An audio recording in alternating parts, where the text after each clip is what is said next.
We're live. Hi guys, welcome to our 31st live YouTube session. I'm Wayne Smith. And I'm Lee Grabham. So welcome to our live audience and to our subscribers at home.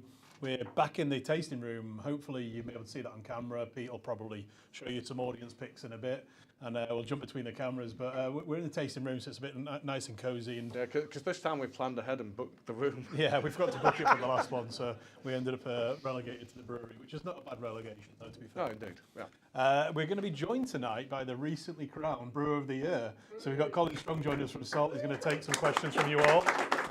Yeah, we were at an awards dinner back in December, and it was quite a win-win for myself and Lee in terms of two of our great friends were nominated and shortlisted, and Colin won it. So congratulations. We'll talk a bit about that later on, and we'll tell you about who we picked to the post as well later on.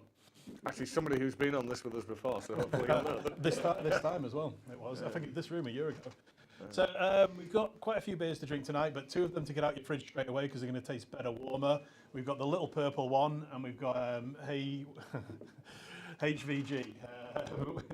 It's HYG vegan version, which we've referred to as HVG in the brewery, but we've realised it doesn't actually say that on the can. So the HYG can, the vegan-friendly edition. So if you get those out the fridge, they're going to taste much, much better once they've warmed up. So get those prepped. And then, yeah, we've got two other beers to drink, and it's a relatively sessionable session for us, but we're going to finish on a high note. And yeah, we've still got some fancy technology going on. I think we've got a few different angles. Pete will probably jump between. Can we demo that now, Pete? Have we got audience cam today? Yeah. Yeah. Audience cam today. Brilliant. So, Ant stood in front of the audience cam. We've got Ant's bum cam. So yeah, we've got. Right, so there we go. There's our live audience. And then we've got two alternate angles of us ugly mugs. Yeah, there's a proper zoomed in one as well. So we've actually got a new addition to the room. I hope you guys like it. So we talked. We have. Did we sit with the new tasting table? So Tony's been building this, hasn't he? So I can't remember if we put it on the last live stream or not, but Tony, who does a lot of our building works, has built this custom table. So it's got lots and lots of our pump clips and bits and pieces from our history. And then for the audience, we've got the upcoming tasting beers on display. So when we forget to change the beers like we used to do, at least you'll see what's coming up. Yeah, so I think the last session we had this unit, but it didn't have this nice resin top, into which we've now placed a whole load of all the beers that we've done over the years. Some of our favourites, and then they've been sealed in with an epoxy resin, which Tony then had to spend about 2 days polishing back. So we've got, we're going to try and do more and more on YouTube this year. And one of the things we really want to do is get some more likes on the channel, which will enable a few extra features. So if you're watching at home and you enjoy the content, please like it, and it will help us grow the channel. And obviously subscribe as well if you're not a subscriber. We're not going to do plugs throughout the whole video, but please like it. No, this is the only time we plug that. I think, Pete, correct me if I'm wrong here, the stat you asked us to mention was that 40% of you that watch are not subscribed. So it'd be great if you could subscribe. Yeah. I'm getting a big thumbs up, so that means I got the numbers right, so that's good. I've got some cool ideas for some additional content, especially for our road trip to America in a couple of months' time. So I've got Lee lined up to do a food eating challenge with me in America. It'd be awesome. The man versus food, brewers versus food. It'll be good. So if you subscribe, we'll tell you about that. Yeah, if you want to see the two of us eat a 32-inch pizza together, it's... I don't think it sounds like enough of a challenge. I genuinely don't. I was like, well, is that a challenge? We get it free if we do that. Awesome. Right, so running order-wise, as always, we're going to be doing 4 beers. Like Wayne had said, a little bit more sessionable this time round. So we're going to be starting with this beer, CARACARA, which is a 4.4% session IPA. We're then going to be moving on to 2 different 2.8% beers. As to why they're that particular strength, we'll cover in a bit. The first one is the first of the 2 dark beers we're going to be doing today, which is the little purple one. It's the one that has the Prince branding. It is a chocolate, caramel and hazelnut mini stout. We're then going to move on to Hungry Hogs, which is a raspberry gummy sour, which the inspiration for should be fairly obvious. especially once you look at the branding. And then we'll be concluding on the beer that shall not be named in vegan form. I'm sure we'll yeah, I'm sure we probably shouldn't. I'm sure after a few beers we'll mention the name that we have distinctly told someone who attempted to sue us we wouldn't. So look out for that bit later on. So this is also the first month of the new subscription tiers where we've got, remind me, Explorer, Member, and Gold.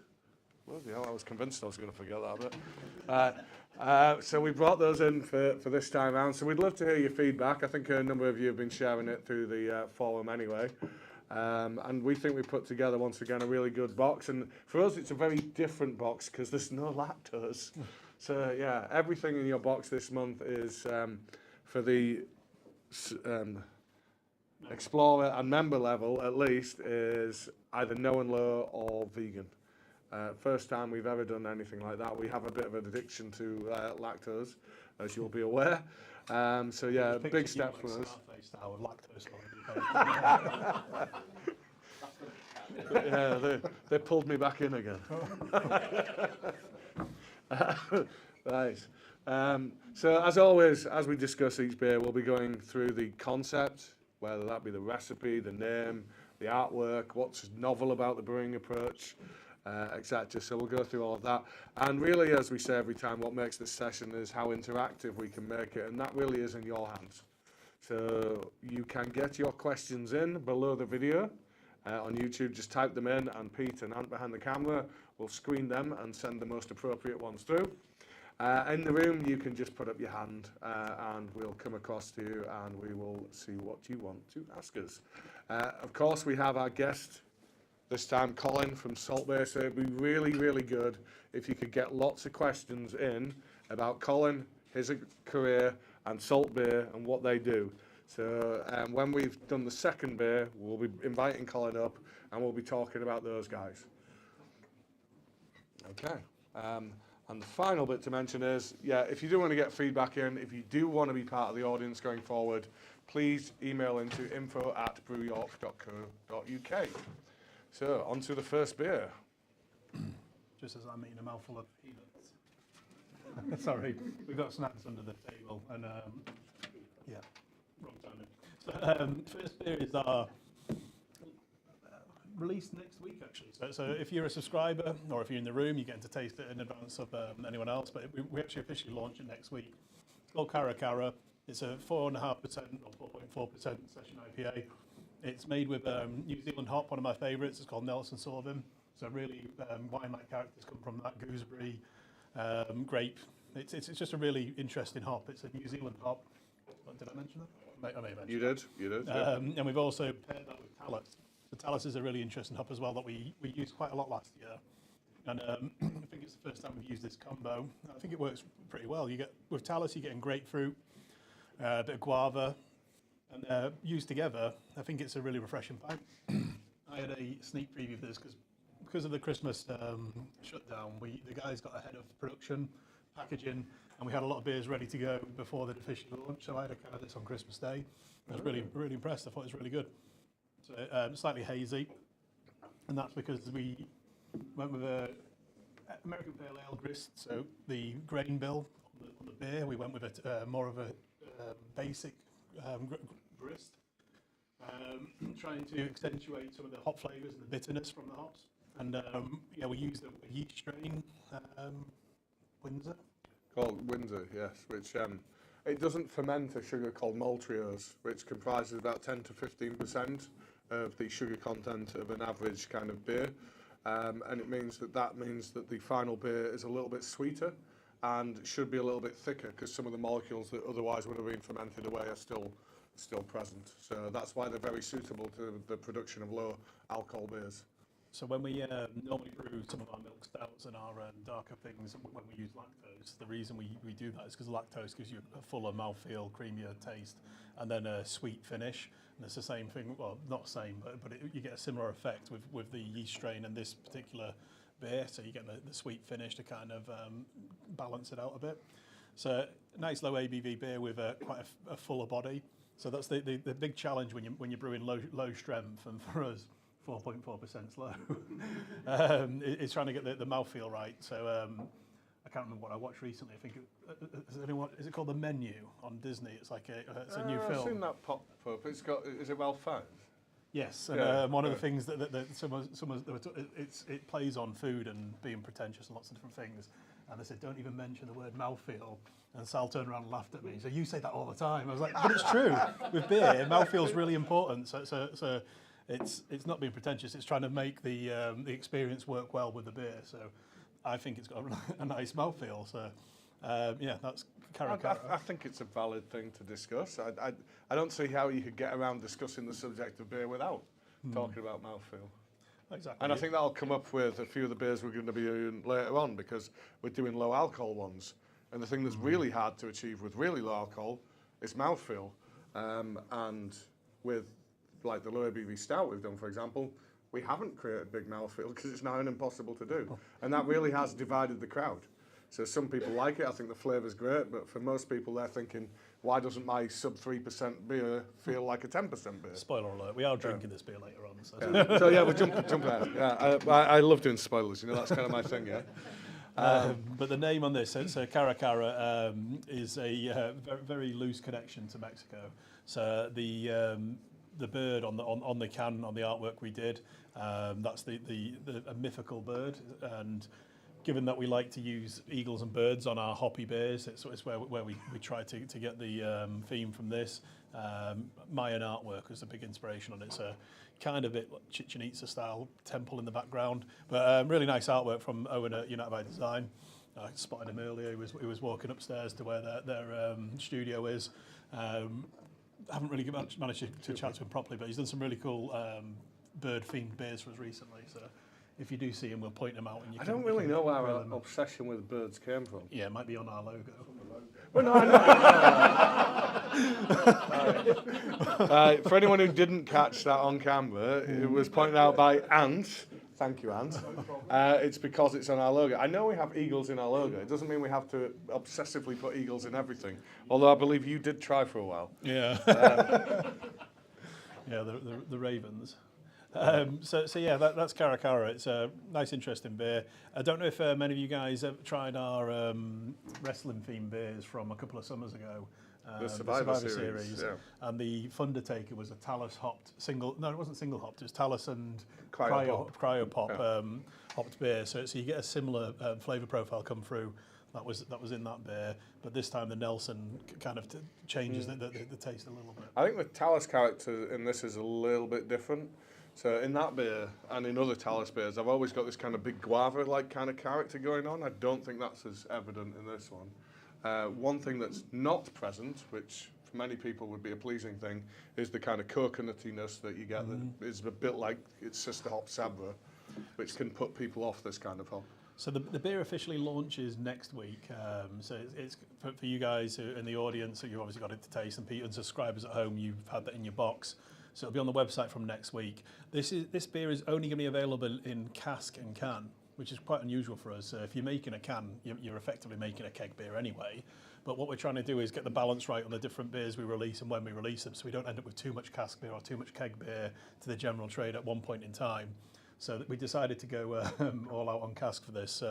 I haven't tried it on cask, so that's going to be quite an interesting to see how I don't believe anybody's tried it on cask. I hope not. They shouldn't have, because it doesn't launch. You can't get a cask in the post. Well, not at the moment anyway. Yeah, you'd need to invest in a much bigger letterbox, wouldn't you? Yeah, more reliable couriers. Yeah, so I think we've alluded to a few times there about how early this beer is out, and it's probably worth mentioning with the subscriber service that one of your benefits that is going to be ever more this year is how early you're getting the beer. So we have really had a strong look at our release calendar, and we're going to be packaging beers up to a month in advance of their actual release date. But you guys with the subscription service will be getting them within a few days to a week of packaging. So you're going to be getting them, I'd probably say on average, about 2 weeks in advance of everybody else. So yeah, I would say that's a pretty good perk. The downside is what we used to do on this is talk about the general public feedback, because we talk about the untapped ratings and things. We can't do that because the beer's not out. So hopefully you guys enjoy it, but we'll just trust that you have, and then hope it feeds through. So we'll just have to keep doing straw polls in the room. So what do we think of this beer then? Yeah, good beer. Yeah. Lots of thumbs ups in the room. Online, you can let us know underneath the video. Online, you'd probably be more honest because you haven't got 2 6 foot plus one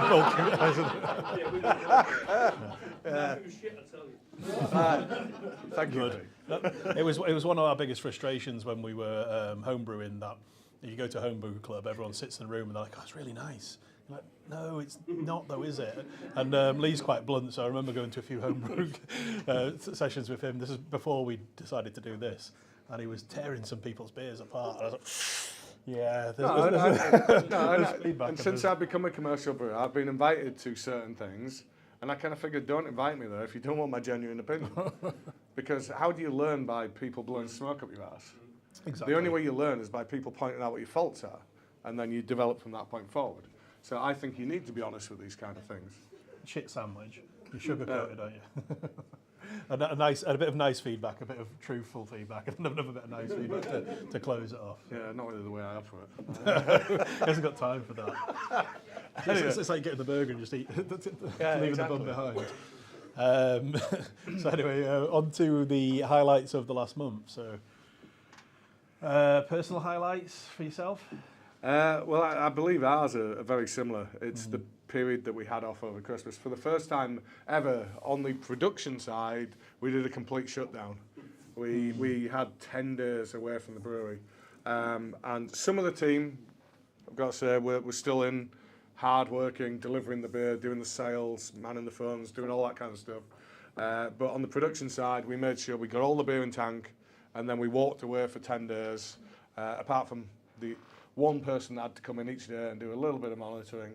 So yeah, 10 solid days away from the brewery is probably the most we've managed in 7 years. Oh, massively, 100%.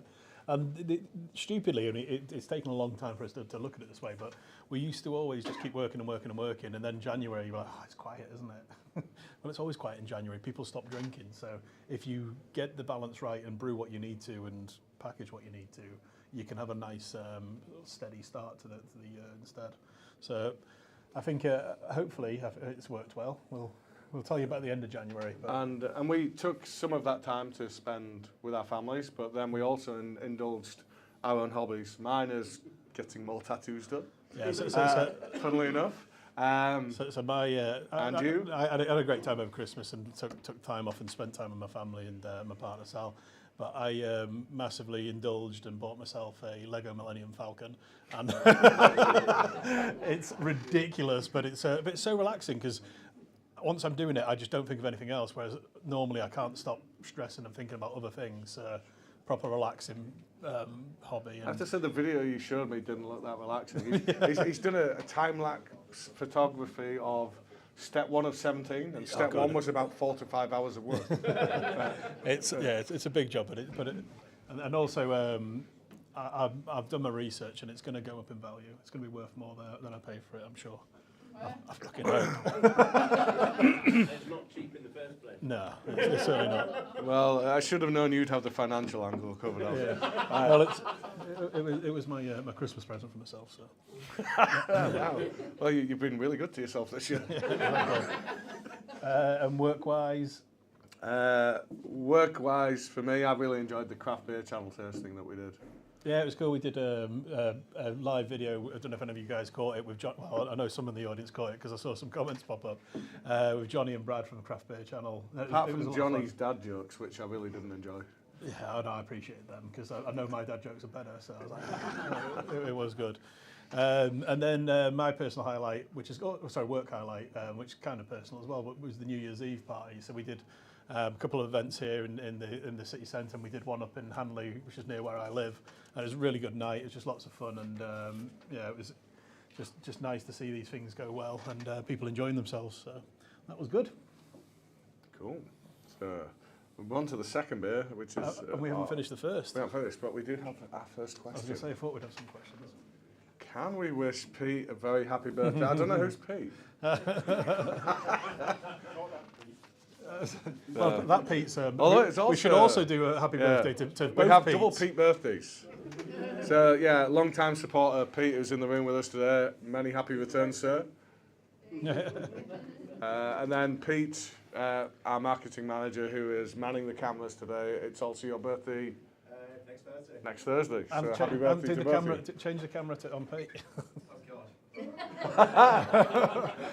Look Get my good side while I change the camera. Look at you now pretending you're doing something. That's enough of that. Well, Stop the super happy zooms. birthday. If anybody else wants shout outs for people's birthdays, christenings, whatever it might be, get your comments in. Okay. So do we have any other questions? Or are we ploughing straight on to the next beer? I've got a question. What's your tattoo? Are you going to put it on camera? Oh shit! Sorry, you got. I can, but I just kind of wish I hadn't put something so tight-fitting on. If you hold it in front of Wayne, like. If I hold it in front of Wayne, I don't think I can, that camera. I don't think I can bend. Turn your arm There we that go. way. It's a sugar skull princess that is inspired by my wife, who is over there. So we went to a Halloween party. So it's Sorry. not moving. Can we see that? He can't stop gesticulating. Yeah. Was it gesticulating? Is that Yeah, right? I'm a big gesticulator. As he said on Easy Tuesday. for me to say. Yeah, so it's inspired by my wife. A few years ago, we went to a Halloween party, and she got made up as a sugar skull bride. Is that what you would call it? And that is the exact makeup. And there's a couple of other bits on there that are attributed to her, like the butterfly, because she loves the butterflies. And her engagement ring is a yellow diamond, and the forehead stone is a yellow diamond. It's a good job you love tattoos, Polly. Although, I have enough tattoos that I don't know how many I have, and this is the first one she's liked. So this is a big step forward. Anyway, that was a nice Segue. segue. That's the word. I'm just not quite ready for the 2.8% beer yet. I'm wanting some more questions.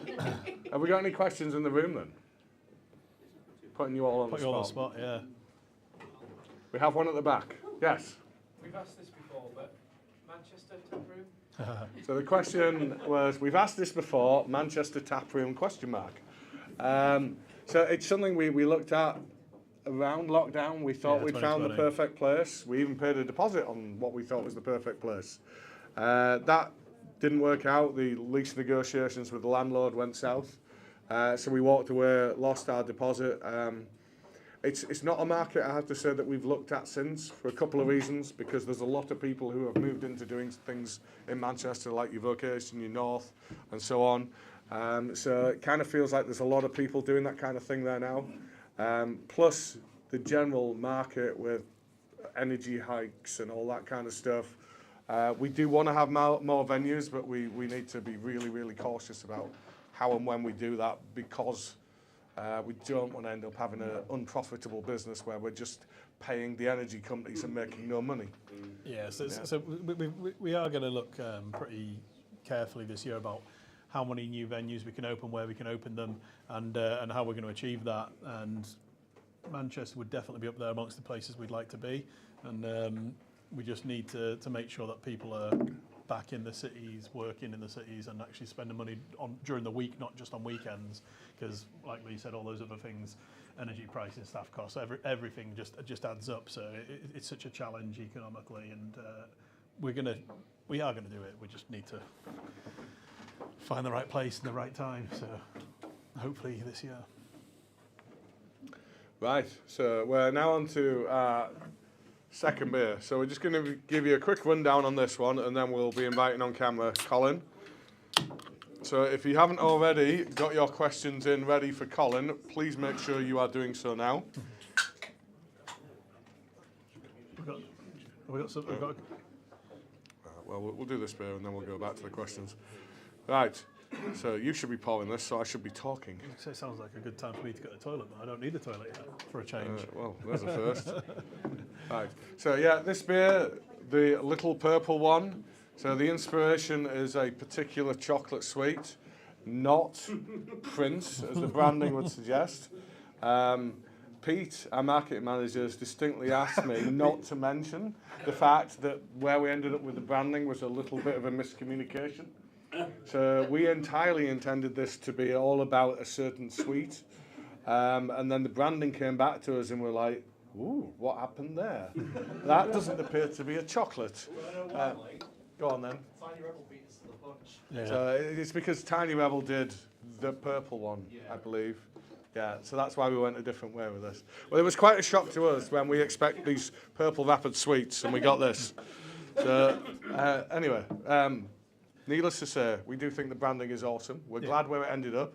It just wasn't quite where we thought it was going to be. It took a couple of iterations. We got Michael Jackson on the can. It's now a little more Prince-like than Michael Jackson, but I think they did a good job.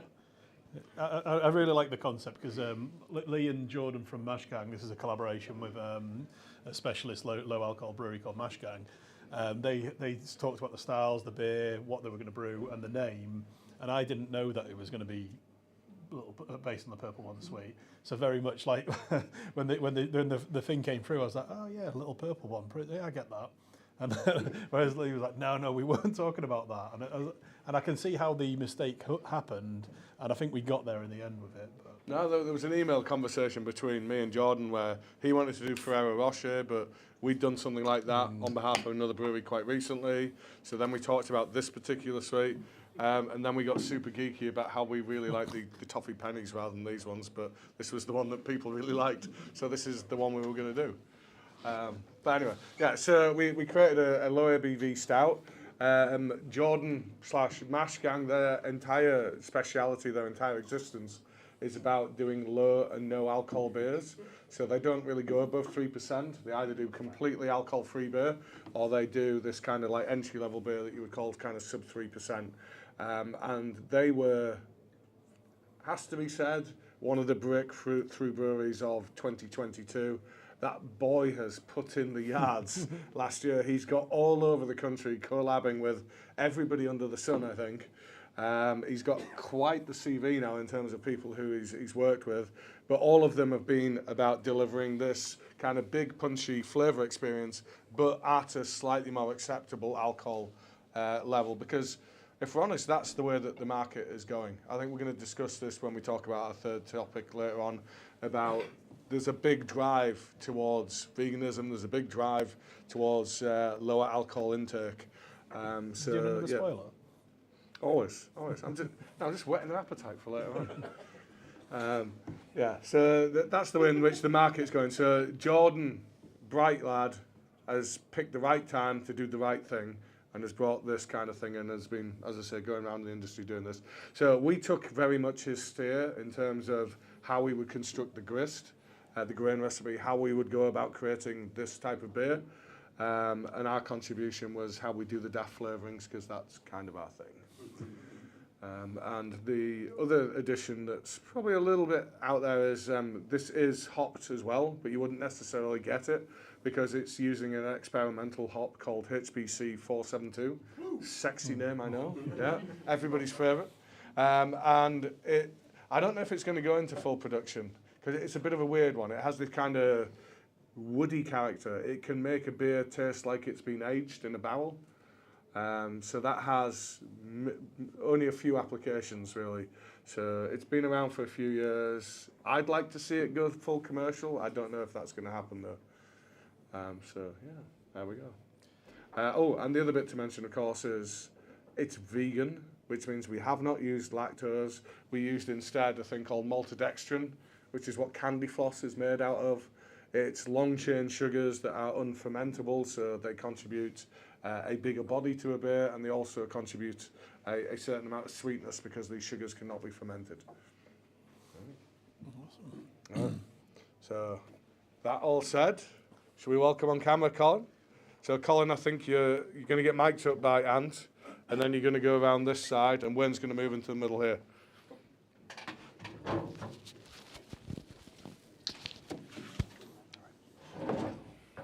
So while Colin's coming on camera, thoughts in the room on this particular beer? That's nice. Can I ask a question about, you were talking about the going to lower alcohol. On whose perception is that? Is that an age thing? Because I'm of a certain age and I don't want low alcohol.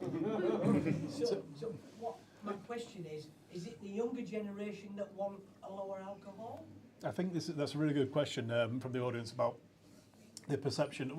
We talked about low alcohol being a direction that we think the industry might be moving in, and the question is is it a who's saying that, and what age? Who's asking for it? Exactly.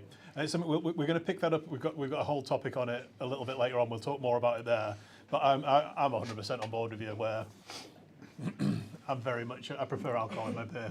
I'm of the same sort of ilk where like the part of the drinking process is enjoying that light buzz as you kind of go through the night.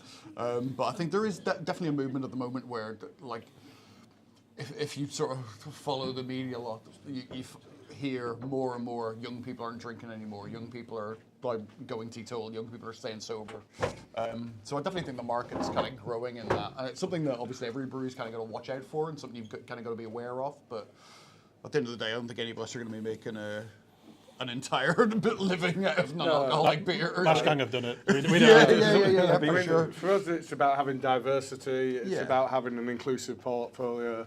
It's not about this being our entire game. It's wanting to make sure as many people as possible can enjoy what we do. Yeah. And even some people who are going out and they're drinking full alcohol beers, at some point on an evening, might want to go onto this kind of thing to extend their evening, because we don't all have Viking-like tolerance. Yeah, where they come into their own is when we go to beer festivals and we've pretty much got 12 hours of socialising, talking, serving beer, drinking beer. These are kind of great for that, because when you're talking, you just tend to have a drink, and whatever the strength is, you don't really think too much about it. But what's the big brewers go to at a festival, particularly the day after? Oh, Schoffer. Schoffer, Usually, yeah. Which is, what percent is that? 2.4. 2.4, yeah.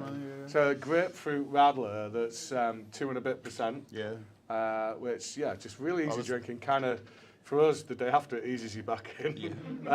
But can also be used as part of a responsible drinking approach. So on that, welcome to live stream, Colin. Oh, yeah. How are we doing, everyone? You're right. Thank you. So I was going to say on my left, but it's on my right, isn't it? As per camp, well, it depends on whether you're in the room or not. Let's not go there. Even if you're in the room. So, Colin, as we have mentioned, is the reigning brewer of the year, recently crowned at Brewers Reigning, Congress. defending. Reigning, defending, all of the above. And is, if anybody can be described as being a legend in our industry, it would have to be you. Has quite the CV, starting from Marble, Buxton, Northern Monk, Yep. Black Isle? Black Isle, yeah. Yeah. And now Salt. And you are one of a number that have gone and done amazing things in our industry that started out at Marble. Yeah. I mean, Marble was kind of like, we kind of felt like there's a bit of a sort of funny time around. When I was there, I think there were only maybe 700 or 800 breweries in the UK. And we kind of have one of those sort of strange things that there was a lot of the people who came and worked with us, worked the system there, who have ended up sort of running breweries. So breweries like Blackjack was started by an ex-Marble guy, Thornbridge, Thornbridge wasn't started by ex-Marble guy, but Dom is like production manager there now.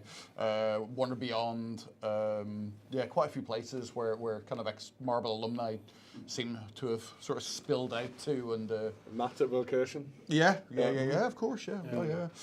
So we've ruined the industry forever, and I'm really sorry. So what we always forget to do when we get a guest on is talk about what we actually did today. We just go straight into talking about everything else. So next month in your box, we're going to have the collab we did today with Salt, which is the working title was Bob Hopness, but we think we've changed it tonight. No, see if you can work it out. Who might Bob Hopness supposed to be? Have a P-Bob. Yes, So it's yes, because, in the audience, have a people. so can I have a P please Bob Holness? So we had to acknowledge that not all of our followers might have seen 1980s. This was my thing. I was like, Most is of our this team too much of an who were old younger, reference for anyone just to get into? completely didn't get what we were talking But about. the inspiration for this was that Salt is known for its hexagon branding, and then Blockbusters was about connecting the hexagons and moving across the board. So our marketing team, I think it was Pete, was it your idea? Yeah. Was it your idea, Ant? Sorry. I was going to say, I thought Pete was borderline whether he was old enough. I couldn't work it out. Ant being the older of the team has come up with the concept, and we loved the idea, but Then Nadia, who's actually brewed the beer that we've made today, said, "Who's this dude?" Because she's like under 30. And she said, "Well, if it's Blockbusters, why don't you just call it Hot Busters?" And we're like, "Yeah, that makes a lot of sense." Actually. Yeah. That's That good. means Anne doesn't get his free box now. Free case of beer. Right, you can have 6 cans each. So yeah, it's going to be called Hot Busters. It's a New Zealand hopped New England IPA. So hazy, juicy, soft. We're going to be hopped with Motuaka and Nelson Sauvin. And coming in at 5.8%. And that's one of 2 collabs that Colin has brewed today. Because Colin's been all the way down to Nottingham as well today because he accidentally double booked himself. I would like to just state that it was double booked for me. It wasn't entirely a failure on my calendar, but more So or less. you've been and brewed with Castle Rock. Yeah. Got down there early, did the brew with them, then Well, had to actually jump got down on there the- last night. So we did a tasting in Nottingham at the King's Head last night. Where we were tasting some of our Hexagon Project beers. So we did a couple hours with those guys last night. Then, yeah, woke up in Nottingham. Good point. How is the hangover going? Yeah. It's lingering, I'll give you that. Yeah, they got up this morning, went down, mashed in with the guys at Castle Rock. We were running the beer off. We got in. I did all of the collaboration things. We did the hops in. I dug the mash tun out. And then I came and got the train up to spend time with these guys. We did the fun collaboration things where we drank beer. Yeah. We'd already nailed the recipe well in advance, so the guys were brewing that, and usually what we do is then finish the beer, add the hops into the kettle, get some photos, and then, like I say, go to the tap room and have a beer. So that's the fun part of the collab. Yeah. Indeed. And join us for a YouTube session. Yeah. Maybe fun, but it depends how much you have to drink. So that's the beer we've made, and you will find that in your box next month. So if we go to Salt then, so what kind of beer is it that Salt makes? How long have you guys been around? How long have you been there? So the brewery opened just over 4 years ago. It was October 2018. I think was the official launch date. I think the first brews happened at the end of September. They originally had a different head brewer. It didn't work out for him, I think it's fair to say. Yeah. So he kind of moved along, and luckily the job kind of came up. I was working at Northern Monk at the time, so I was relatively close. So, Saltaire's like 10 miles outside Leeds, essentially. And Paul Spencer, who's the head brewer at Osset, which were the company that originally owned us. We were kind of set up by them as kind of their craft wing, if you want to look at it that way. Messaged me and was like, listen, there's this job coming up, and I hear you might be ready to move on. So if you want to throw your hat in the ring, we'd probably be quite happy to listen to you. So I went along, had a chat with Ned, who was at the time just kind of like the manager of the brewery. He's now MD of the whole company for Salt. Had a chat with him and Paul. Paul is one of the greatest guys I've ever met in brewing. Like, he was a proper inspirational dude. He essentially is director of brewing for Osset, but under the Osset banner, they also own Rat Brewery in Huddersfield. White Rat's his creation, isn't it? Yeah. If you've ever drunk a pint of White Rat, Yeah. that's really nice beer. And the Riverhead in Huddersfield, and Emmanuel's, and Fernandez Brewery in Wakefield. So he's essentially head brewer of all of those breweries, director of brewing for all of those breweries, and home brews at the weekend. So the man likes beer. I think it's fair to say that. How has he even got time for homebrew? Oh, I have no idea. And he's got like a full allotment thing as well. So he grows his little loads of veg and stuff as well. He's Dom style. Wow. completely beyond my mental capacity, to be honest. Some dedication, that. Yeah. So I went down, I spent a day chatting to those guys. We got on really well. They offered me the job, and I was more than happy to say, yeah, well, let's do it. Took the job with them I started January 31st in 2019. So we had a year, basically, where we were just kind of brewing whatever the hell we wanted, genuinely. So we were usually brewing sort of 3 times a week, brewing sort of core beers on 2 of them, and then usually we'd sort of do something new on a Friday, which kind of became this cycle until we realized how physically and mentally draining that is to constantly be working on not only recipes, but obviously like can designs and punch clip designs and I know a bit about that. all of that kind of business. So we realized that was all getting a bit much. And then, so obviously, something happened in 2020. I don't know if anyone remembers. It all feels very distant now. But very luckily, sort of the weekend that the first lockdown came in, we went live with our first beer in Tesco's. Now, to this point, I don't know if anyone sort of knows anything sort of about my brewing background. I was always like fiercely small, independent, doing stuff on your own. Didn't really want big companies involved. Didn't really want to be selling to anyone massive. But at this point, obviously the furlough scheme had just come in. Across the whole Salt and Ossett brands, we had 398 people on furlough, and myself and the packaging manager working full time, and that was it. Wow. So to say we felt a little bit of pressure was fairly real. Oh, and then some. Yeah. But then, so we went live. Our web shop went live that weekend, and we had our first beer in Tesco's that weekend. And I suddenly realized the joy that is someone having big business and cash to support you.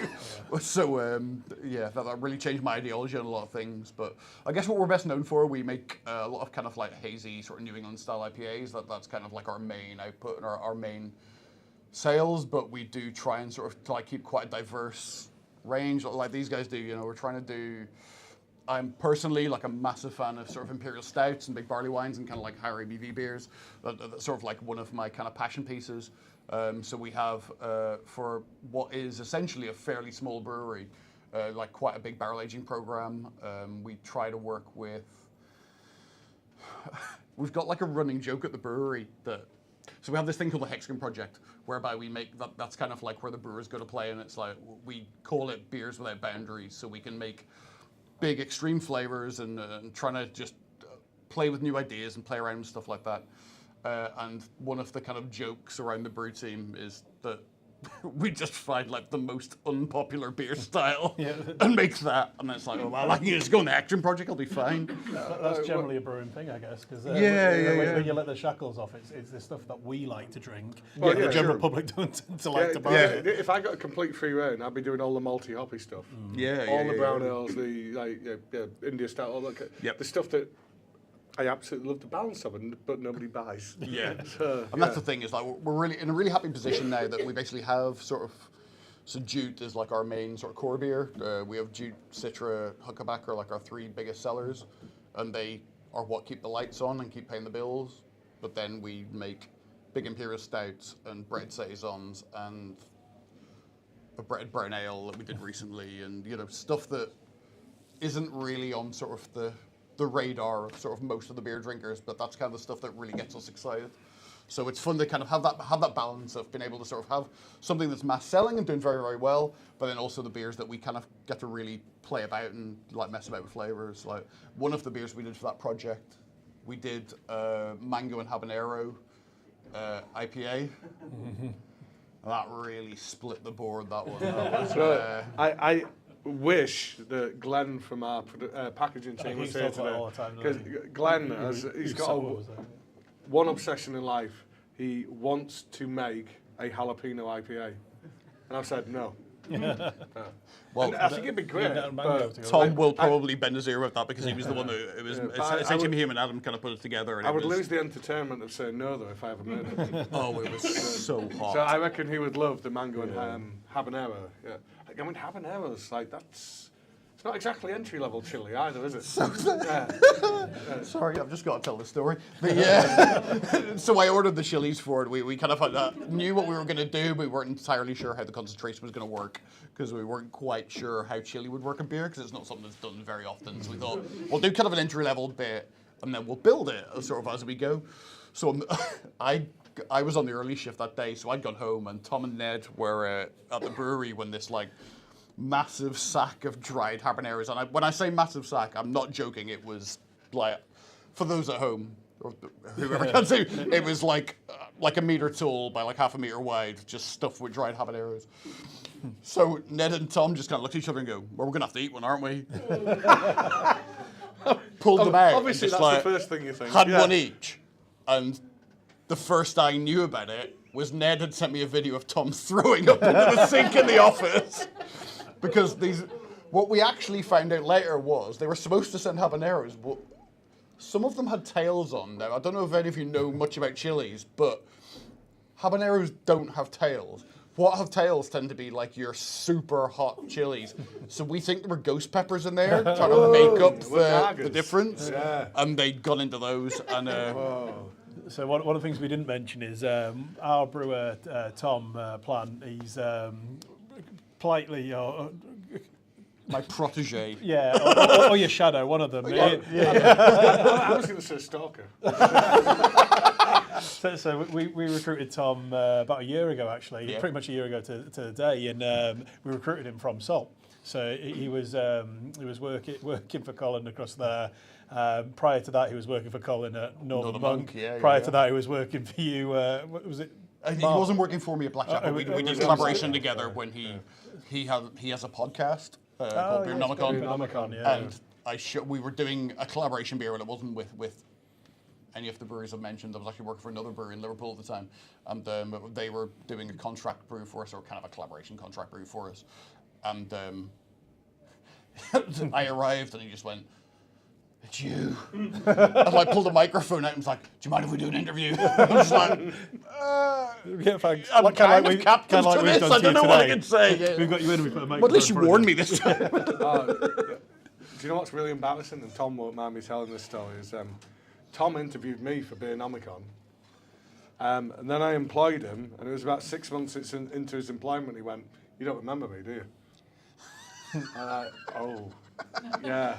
Turns out him and Ross, isn't it? Yeah, they'd interviewed me for Beernomicon, but we'd had a few beers, and I'd completely forgotten even meeting them. And then I employed the guy, and then after 6 months, he's like, "Yeah, we did that interview." Okay. It's me normally who's bad with names and faces. So dreadful. It's nice it was you for a change. But can I just do one chili story? Yeah. They did remind me God, of one you do a thing. chilli story and I'll go to the toilet. Might as well. For a change. So we did a Mexican Mole Imperial Stout for our 5th birthday. It was part of the Freaky franchise series that we did. It was a collab with Fierce. And I made this kind of mole concoction. I did 3 different types of chili, like mulatto, habanero, chipotle. And we put it all in, flavoured up the beer. And the beer tasted great, but it just didn't have enough heat. So we then got this like 1.5 million Scoville extract, and then used a Cornelius keg, it's a product of the Coca-Cola industry before they had the syrup. They had these like keg things, and they're really good because you can pressurize them and use them to like push things into beer, like flavorings. So we used this Cornelius keg, and we fired in this like 1.5 million Scoville stuff into the tank. And I got my production manager at the time, Roddy, to do it, and he fired it in, and I was like, "Cool, like get me a sample, and then we'll see how it goes." He used the same bit of plastic that he'd used to fire it in to take out the sample, and then gave me the glass. So I had a little sip of this stuff, and my lips just instantly went, because I was consuming near enough neat 1.5 million Scoville. So I had to run to the kitchen and get the milk. I was in absolute agony. So, yeah. I just explained it. Thank you, Roddy. He went ahead of me. Ant's not on camera, it doesn't count. He was on camera earlier. His bum was on that shot. So I've explained how Roddy stitched me up with the I thought that's where the story was going. Scoville extract. Anyway, right. We've got loads of questions. Yeah, and I believe this pile is for you, Colin. So you can have a few, and I've got a few. So, question for Colin. After winning your award, do you feel any pressure to live up to it and take bigger risks? I guess with everything like that, there's kind of a yes and a no to it. Like, I genuinely, I was trying to explain this to, we've got a new brewer just started this a couple of weeks ago, and I was sort of saying to him the other day, he was like, "So how was it kind of winning the award?" And I was like I never expected it, and I really, I guess I've got this like kind of imposter syndrome thing where I'm like, I don't really think I've done anything in the industry. I'm just kind of hanging around. I've made the beers that I wanted to make, and been really lucky that they've kind of resonated with people quite a lot. I guess on the flip side of that, I've kind of got like this, I guess I've always been like really quite heavily insistent on quality and that we make sure we're doing the best that we can do all the time. But yeah, kind of winning the award's such a double-edged weird thing because you're just like, okay, shit, people are really going to expect something from me now. And I thought I was just kind of joking around, but I guess I've made like a 22-year career out of it by this point. I think you've been incredibly modest there because you might not admit to it, but you've made some of the most iconic beers of the UK scene. And I don't know where it ranks now, but like Yellow Belly was for a long time regarded the best beer in Britain. Yeah. Or is it the world or just The world, yeah. Sorry, I apologise. I thought so, yeah. I'm now understood. Exactly. But yeah, genuinely, I have moments where I can appreciate the things I've been involved with, but in some ways, when there's sort of been a time and a place where things have been happening, that in a lot of ways, those beers that have become like quite big and sort of noteworthy almost feel like it was on the cards and someone was going to do it, and it just so happens that I seem to have been the first one to fall into those a few times. Like, But part of success is right place, right time, isn't it? yeah, completely. That's our whole And brewery. yeah. Right place, right time. And like, I know I sound like I'm trying to be like, oh, well, but at the same time, I appreciate that I've kind of been in that right place on that right time a few times, and that's worked really well for me. It's sometimes because you do what you do. Don't you? I don't mean that to be in a patronising way, but you do what you do. It's what you know, and it's just really nice that other people appreciate and like No, exactly it. that. And there was, there was a really good spell. Like, especially, I suppose, kind of my time at Buxton was kind of like where we hit a point of kind of like what the beer zeitgeist was. We were doing some stuff that really resonated with people at the right time for them. It was time when rate beer was still big and still relevant. Yeah. Untapped was just kind of starting, so we got some really good ratings and got stuff going on there. But at the same time, I don't think it's any different than what you guys are doing, where you go in and you go, I want to make this beer, or we've had these ideas, and we're kind of just going to put them down and go, well, no one else is doing all of that, so why don't we just go for it? So. Yeah, I think there's an enormous amount of luck involved with it, and I even said to, like I was saying, we've got a new brewer started with us a couple of weeks ago, and I said to him the other day, he was like, oh, so, brewing's like kind of an art, but sometimes I feel like I'm just getting away with it. I was like, you feel like you're getting away with it? I've been doing this for 22 years, and I feel like the luckiest man in the world. And he was like, I suppose you've just been crowned the luckiest man in the world by your own metric there, and I'm like, I guess I have, yeah. I get where you're coming from, and I think it's natural to fear imposter syndrome, and I know I've felt it for a number of years. But I think when you've been right place, right time so many times, maybe there's a little bit more to it. More than just that. Yeah. So I've got one from Matt or Mal. Colin, are you surprised by how much salt has grown in such a short amount of time? Yeah, crackers. Like I say, I've only been there, it'll be 4 years the end of this month, and in that time we've doubled capacity for the brewery on site, which initially when I taken the job I thought we could never put any more tanks in there because it just wouldn't have worked. But in the middle of lockdown, there was no one in the tap room. But it wasn't exactly a small Stout size. Well, no, it was quite decent. So, sorry. Stop doing that in a minute. Right. Have we not locked the casters on this? Probably not. So yeah, when we started out, we were basically destined to sort of be like 5,000 hectolitres. So we should have, well, in theory, stayed under the duty line for a small to medium-sized brewery, but because we were tied to the offset chain, obviously we had the sort of from with their barrelage as well. So we were never sort of sliding under that. And when we actually sat down and analysed it a bit, we were like, well, there's no point trying to stay under it now because it doesn't benefit us in any way.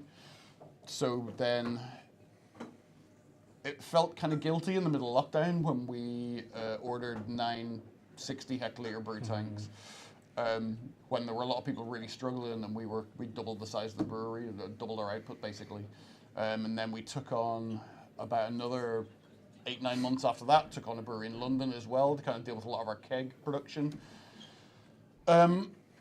Yeah, it's been weird and a bit scary at times, but again, with one of those, just kind of like, have to go, right, okay, well, this is happening now, so we're just going to have to deal with it. And we've been dealt a lot of like very good opportunities as well. So we have like a distribution deal with Molson Coors now, where like their sales rep are going out and selling their beers as our beers, our beers as their beers. And that's given us a really big boost. And anyone who's ever been in the hop pubs So the pubs, we've got one in York, the Hop. There's loads throughout Yorkshire. Granny Wharfleets. And then on top of that, then Ossett Brewery own some really good pubs as well. So these guys have always stocked salt beer. So if you like salt beer, you'll be able to go and try it in any of those pubs. And it's really good to have that distribution where you can go to pubs, you can try the beer sometimes for the first time, and people who maybe have drank your Yorkshire Blonde or the White Rat, and then they're trying these beers for the first time, realise they really like it, and then they know where they can get them. And one of the things you guys had originally was you had a hop at the front of the brewery. It was a big building, and if you've not been down, you should go down to the tap room. It's a really cool place. So there used to be the hop in the front, then the back of it was the brewery and a brewery tap room, and now the whole thing is Salt Brewery tap room, because there's so many tanks in there now. There's not much of a tap room where the original one was. So there's like a mezzanine area kind of up above the brew house, and originally that was just kind of like the overflow space, and we had like a stage downstairs, used to have bands on and stuff, but when obviously in the middle of lockdown it was like, do we keep this stage? Or do we make more beer? And I was like, well, this is an absolute no-brainer. So we decided to make more beer. So we now try to drive the customers up onto the mezzanine, which personally I think is a much better place to sit in the brewery, because from the higher level, you're actually looking down into it, and you can really sort of see the intricacies of what's going on. I've always thought that downstairs was a bit bland, and because it was a really big space, but like you could have 100 people in there, and it would feel empty because they just go and sit at various points around the mezzanine or downstairs, and now that space actually been filled with something that I feel gives the brewery much more character. So yeah, I think it works really well. So I got a question earlier. I can't remember. At some point this week we were talking about what we'd talk about today, and somebody said, "Can we ask why it's called salt?" I was like, well, it's obvious, isn't it? It's in Saltaire. And I was like, well, it's obvious because we know you're in Saltaire. Yeah, of course. But for people at home, you might not realise that. So there's only one brewery in Saltaire, isn't there? Yes. Just for everyone's You just lost a few friends. I might find myself getting sued over this, but Saltaire Brewery is in Shipley. So we're the only brewery in Saltaire, and Saltaire was originally set up as a temperance town. So I'm really delighted to go in there every day and milk alcohol. It really does make me happy. You can get a train. What is it? A different? Because we walked from one to the other, didn't we? Yeah. Shipley's But they are in- we're on the border as well, so we're yeah. right on the edge of Saltaire. But you can walk down the other one. It's literally a 5-minute walk to the bottom of the hill, and you can get a train Yeah, between we them did as well. both in one day, and some very nice pubs in between, actually. Yeah. Fanny's Ale House. Big Yeah, shout out to Fanny's Ale it's House. so good, It's isn't it? one of my favourite pubs in the world. It's amazing. So yeah, if you want to. Pretty sure we went in that one, didn't we? Yeah, we did. So if you've not been, jump on the train. It's really easy to get to, and jump off at Saltaire, head down to the tap room, and it's just such a cool space. And Saltaire itself is a really, really nice place to visit. So, There's some like amazing, like really small, sort of independent coffee shops. There's an amazing butcher's that does the best sausage sandwiches in the world. Bar none. Who are you two getting a kickback from? That's we'll head up and see if we can get some free sausage we'll have to get in rolls. for a brew at some point for sure. So some more questions before we move on to the next beer. So for Colin, you got a lot of beers in supermarkets just before lockdown. Was this tactical or was this very good timing? Pure luck. Pure luck. I mean, we've been in debate about it for a while, but like I was saying before, I was always kind of that sort of small independent mindset where I was just like, I'm just happy to kind of do our thing, and I kind of want to keep the artistry of what we do in the brewery. That, you know, the beers we design, I want them to be an expression of what the brewers feel and what they feel like they want to drink. And we basically got called in by our MD, sat us all down, we all had lunch together, and he was like, listen, there's an offer on the table from Tesco's. If you don't want to do it, we won't do it. But if everyone's in agreement that we think this is the right thing for the company, then we'll push on and we'll get it done. And obviously, a few of us we all sat down and debated it, and we were like, yeah, no, let's go for it, man. Like, I mean, at that point, we had kind of just the sort of level of staff who were like, I'd love to give you all a pay increase, and I'd love to make sure that you're all satisfied and happy in your workspace, and that everything that we're doing is kind of giving everyone something a bit extra. And that was kind of the first thing. We were like, yeah, that's going to put a lot of money back in the company, which will free us up to do so much more stuff. Use the smaller tanks to kind of do more interesting beers and loosen up basically what we're doing all across the fronts. And so, I mean, this is why I feel incredibly lucky to be with Salt, because it's been so staff focused all along the way. Like everything we've done has always been about what's going to make the brew team happier, what's going to make all of this work better, and what's going to make this all kind of flow. And so it's been a really good journey. But yeah, it was an absolute fluke that we ended up sort of launching in Tesco's at the time we did.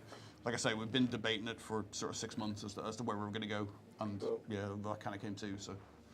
Well, we've had 2 forays into supermarkets, and I would say for very similar reasons. So one of the things you quoted there was what it gave you in terms of what you could invest in. Yeah. So we first did it because we knew it would fund additional tanks, Yeah. and with those additional tanks, we could increase the variety Exactly, of beer and that was we kind were of exactly producing. where we went to. And then the second time, we ended up coming out. Very similar. We came out of supermarkets because we were not able to fulfil the demand. Yeah. It's not high margin, so Of we course, decided to pull out of the supermarkets at that time and focus on the other customers. But then when we went back in was exact same timing. Yeah. It was just before lockdown. We went into Morrison's with Juice Forsyth, which has become our best-selling beer. And thank God we did, because we've gone on record saying this a few times. Morrison's turned around to us and said, we know you're struggling. We're going to reduce your payment terms. Not us personally. We were, but they didn't all know small that. businesses. They all said small to- businesses. they said to all the small businesses that they had as suppliers that we're not going to make you wait for payment. We're Yeah. going to pay you early so you can continue to exist. Yeah. And they did that for us. And that, Well, I mean, so- the funniest thing about it is, Saw Lee's packed lunch the first week of lockdown, like you're struggling. We're going to pay you. Since then, it's all gone the way. Yeah. I could have fasted for the entirety of lockdown. genuinely, Still the doing funniest okay. thing that happened was the first beer that they were interested in taking was like ICAT, which is like our 8% double IPA. I remember that actually. Yeah, I was And funnily, within the brew team at that point, we were discussing dropping it from the core range because we weren't particularly happy with it. So it got sent to them as a tender for whatever reason, just because we were like, oh, well, we'll try that, but they're never going to go for it at the price point because it was quite expensive. Like, double IPAs are not a cheap thing to make. And we sent it to them, and they went, yeah, we really want that. And we were just like, oh, we're not going to be able to, it's not going to help with production because it's going to be too much volume. It'd be too much. We highballed them on the price initially, thinking they were absolutely going to balk at it, and they just went for it. So we went with it just because it was like, oh, okay, we're actually going to make a decent GP on this. keep a double Yeah. IPA in the core range. Yeah, awesome. So we like need the to go to builder the next that beer, then we can keep talking overprices the about- job because it doesn't want the work. Yeah. But then like, well, if you actually want to pay that price, yeah we can do that. Just have it, fine. Yeah, So we'll pick up on these questions in a bit.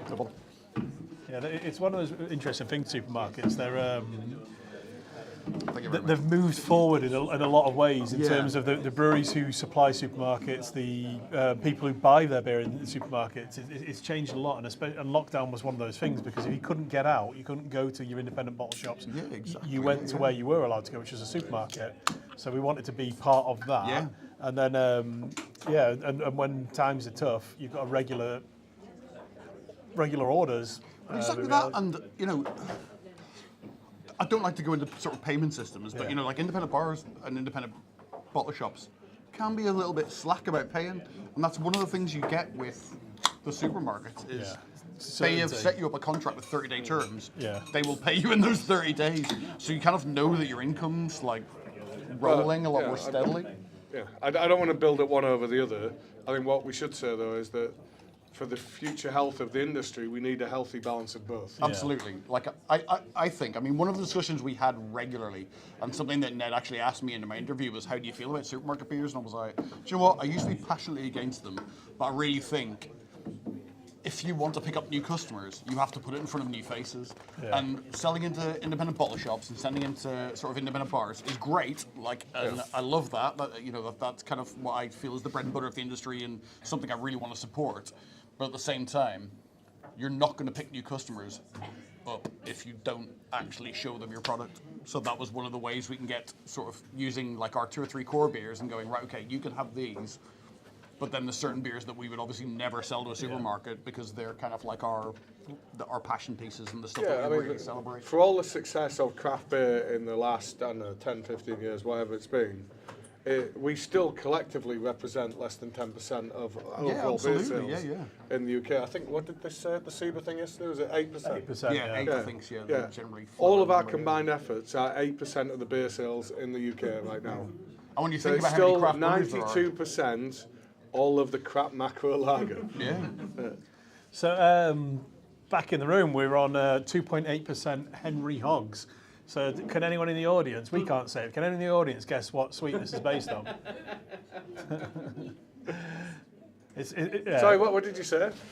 Because I can't repeat it. You need to say it louder. So yeah, it was massively inspired by the fact that me and Lee go through about 4 packets of these whenever we drive on a long distance car journey anywhere. Yeah, raspberry gummy sour from a supermarket, which we... I believe, no, it's the Simply Foods that they put in the stations. Yeah. Is that Yeah, what Colin? exactly. Yeah, That's the problem. Yeah, it's that supermarket with the ampersand in between 2 letters. I don't know if I've narrowed it down or not. But yeah... It's kind of like a Metallic album, but backwards. I think. yeah, exactly. An amazing album. So it's the Sweet Shop series has been one of our favourite series we've done. It's been quite reminiscent of what we used to enjoy as kids, but also what we still enjoy as adults. So lots of different cool flavours have been suggested throughout. And one of the ideas was this Henry Hogs based sour. And obviously being January, we went for the low ABV option in it. And the flavours in it are so cool. I really, really enjoyed this one. And sorry, we didn't talk too much about the last bit besides what the flavours and stuff were. I actually really enjoyed that. The warmer it got and the more we were talking, I was really enjoying that. And because it was only 2.8%. Joe, really, I was going to say I thought quite exceptional. Like I know you guys were sort of talking about mouthfeel beers before, which is something that sort of the longer I've been in the industry, more and more we talk about how the feeling of the beer balances with the alcohol and everything else, and I think that was really exceptional for a 2.8 beer. I really think that was great. Well, from you, that's high praise. Thank you. And we saw a lot of feedback on social media about can we do the big purple one? That sounds a bit weird, actually. Yeah, let's not. Pete, don't get creative on the branding on that one. Not while I'm here. The oversized sweet that's available at Christmas. Yeah, exactly. And but yeah, I love the flavours. It's 2.8. It was a 2.8% beer, and so is this. So it's only so much we can do with that. But I really enjoyed that one, and this one because of I like a sour anyway. And it's a quite accessible sour.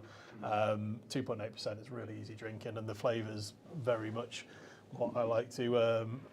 And for this, there's a precedent, of course, because one of the eminent sour beer styles in the world is the Berliner Weiss from Germany. And traditionally, they're supposed to be sort of 3.5%. Yeah. I know a lot of people do Berliner Weisses above that, but really it shouldn't be above that kind of level. It's supposed to be just a thirst quencher. Yeah, and quite often flavoured with sort of raspberries or cherries or things like that as well. So it makes Woodruff is the big one as well. Yeah. never really got that myself. But, I can like it. It makes it a bit like a cream soda. We did a bit tasting with that. But we wanted a bit of a pink hue to come through on the beer, so it was very simple grist, so the grain bill. I don't know if it's the lighting where we are now, because when we first packaged this, it was really pink. Yeah. I'm not sure how pink that is now. I need to hold it. It is pink. I think it's the lighting. Yeah. I feel like it was pinker before. And then raspberry puree as well to try and get the raspberry flavour coming through. And then some certain aromatics to get a reminiscent flavour of a sweet that we shall not name. shall not name, yeah.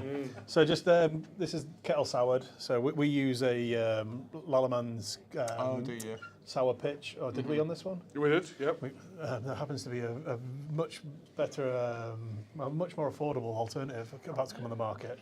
But yeah, we use Lallemand sour pitch. We've had great results with it. And what that means is... Do we see him cloned it? So when we brew the beer, when we start the process off, we get the sugar out of the malt and we boil it in the kettle. We basically boil it for a short period of time, then we cool it down and we introduce this lactobacillus, a wild bacteria, to sour the beer, to acidify the beer, raise the pH level, and then we'll boil it, sterilise it, Drop the pH, sorry, boil it, and then kill off the bacteria, and then we'll carry on the normal brewing process. So we'll transfer it through the heat exchange, we'll put it into the fermenter, and we'll add a normal yeast strain that we'd normally ferment a beer with. So we did that with this beer. It's not very sour, it's not too intense. It's kind of like a nice level of sourness. Really nicely balanced, I think. Yeah, if it's low strength, because there's the mouthfeel challenge we've already mentioned. But if this was really sour for such a low strength beer, you find it hard to drink. So you've got to get that. This whole series of beers has been about being entry level sour. It's about being, maybe it's the first time you're coming to drinking a sour. It's not meant to massively challenge the palate. It's supposed to remind you of the sweet that you want. But similarly to like the sort of Berliner Weiss, very much was kind of in that level as well. It was never like sort of like raspingly acidic. You didn't like suck your cheeks in. Yeah. It It was just never had like about a really that, nice was sort of balance to it. Yeah. What we need to do is, do you remember the sweets Warheads? I think it was in America. yeah, They're super yeah, sour, yeah. like crazy. We'll do a You Warhead. can now version. get in these specialist shops at ridiculous Yeah, prices. yeah. I saw some this morning. Do one of those where it literally just burns your tongue as soon as you drink it. It's like that's acidic. No, The citric acid do you know what is for it. I've been getting into retro cinnamon and aniseed sweets recently.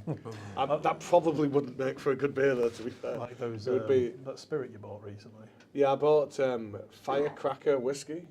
Oh, the yeah, cinnamon whiskey. yeah. And I'm bear really cinnamon.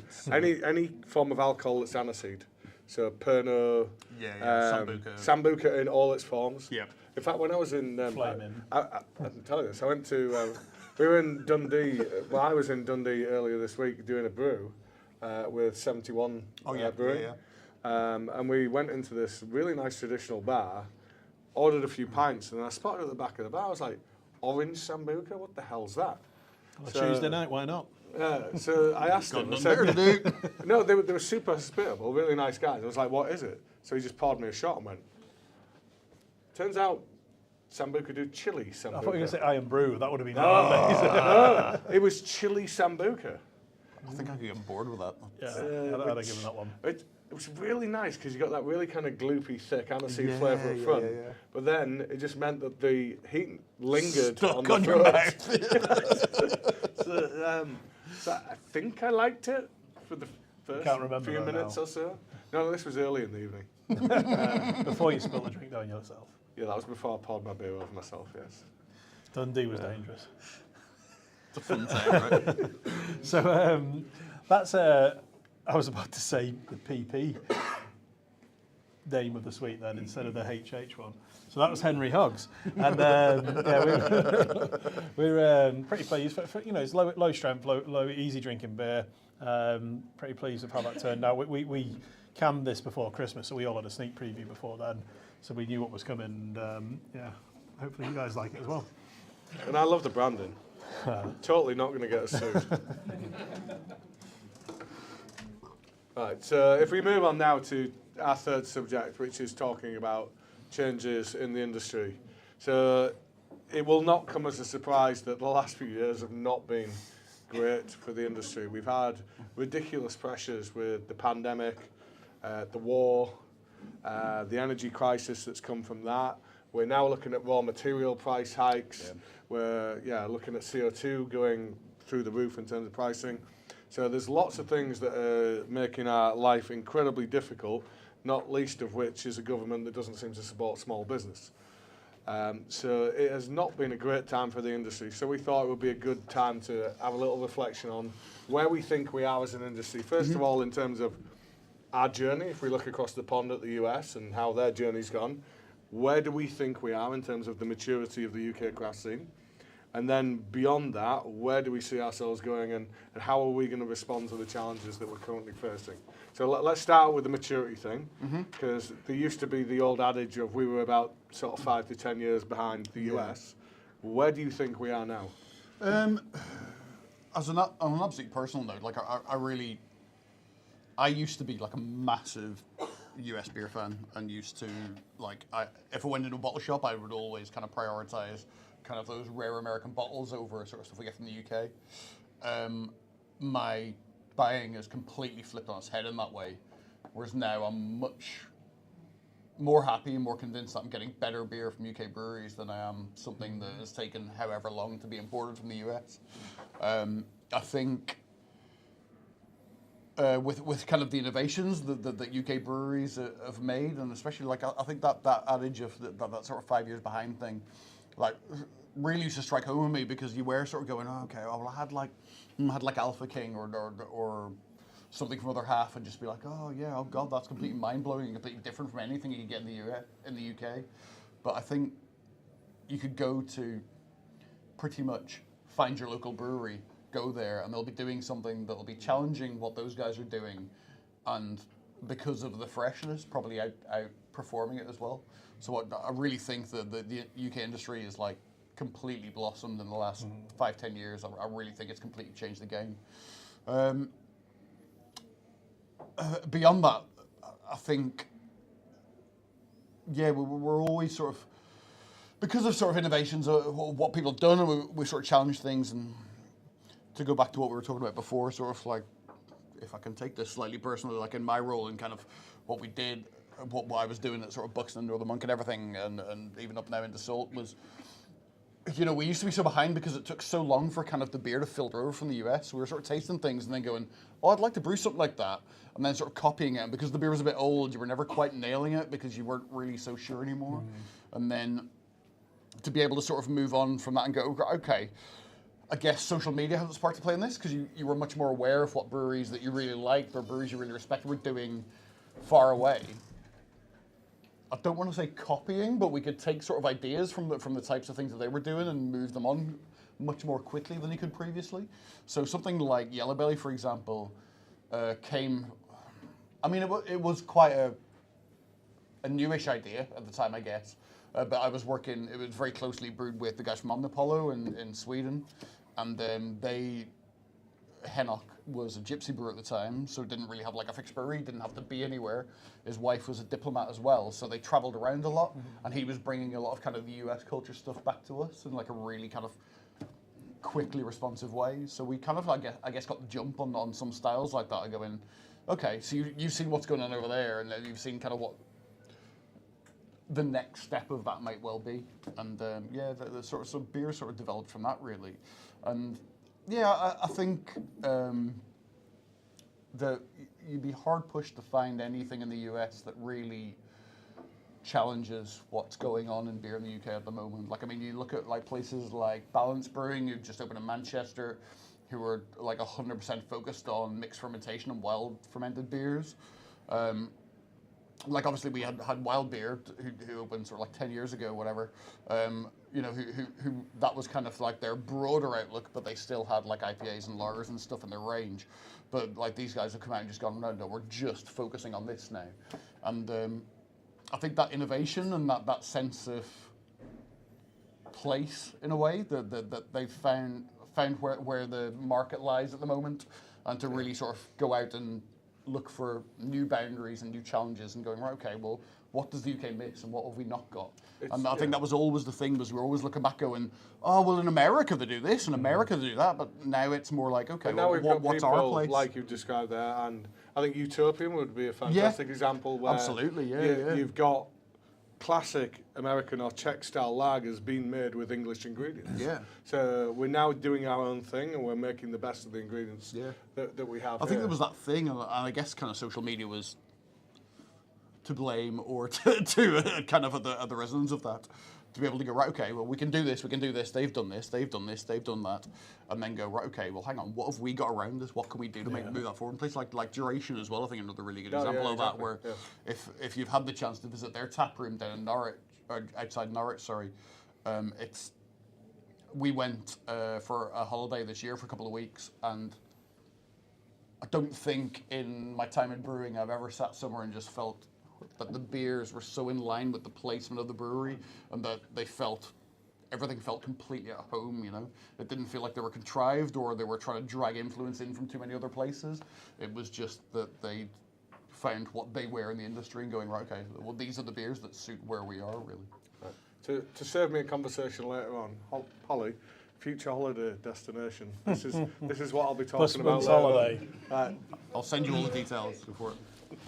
Time for my. Are you off again? That's Started now. That's the Not gonna no, end. that's the downside of Seal broken. low ABV beer. Yes. Same volume. Lots of volume.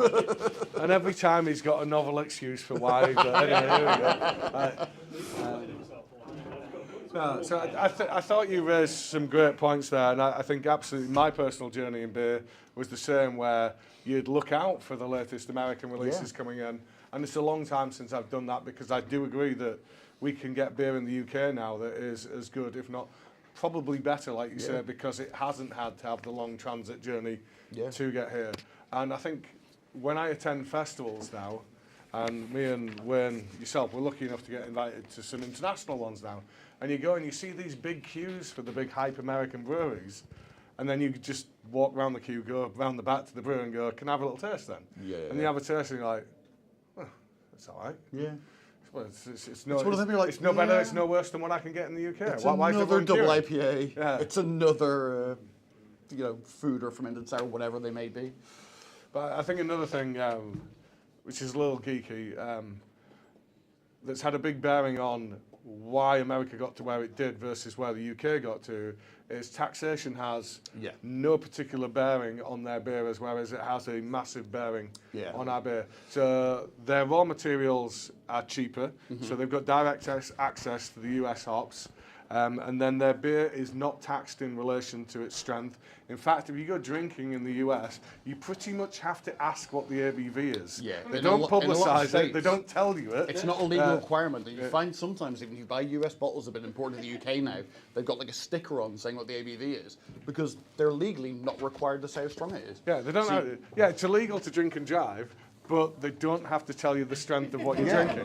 Well, my friend, a couple of friends went to the US. I mean, this was going back like maybe a decade and a half, but went to the US and they had sort of a designated chaperone who was driving them between all the brew taps. And he was like, "Oh, well, I'll just have one in every brewery."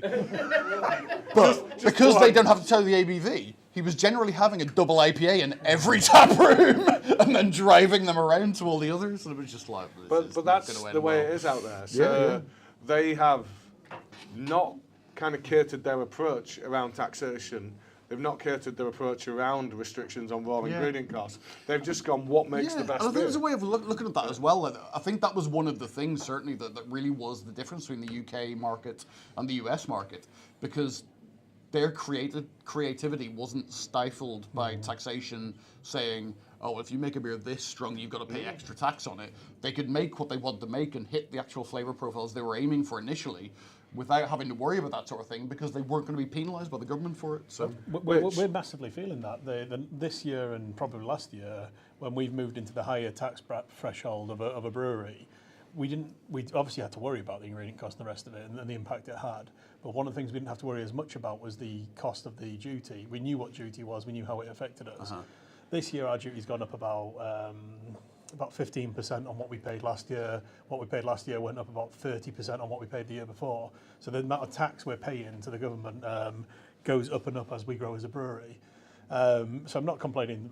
It is what it is. We know how that works, but we have to sit down and think: will that beer work, and will that beer sell? So that will you guys be able to afford to pay what we need to charge you? But by the fact that the raw ingredients costs are going up, the tax we're paying to the government are going up, and then we still need to pay for all our staff and all our other costs. And that's why probably in the last year, 18 months, you've seen us do slightly fewer of the bigger ABV things that I know you all love.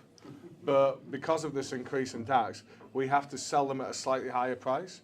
And if we release that every week, you're not going to want to pay that. So we have to kind of tease on those top of which, you're releases looking at out. the back of the lockdown, whereby people have kind of lost 20% of their pay for the majority of it. Those who were furloughed or whatever the crack was, and obviously with the price of everything going up, the reflection on that is people have got less money to just kind of throw around for new products. So we've seen it. We've seen the pinch definitely, where I've been speaking to sort of our directors about sort of beers that we're planning to make for the year. So we're at that point now of trying to plan out what our releases are going to look like for the year.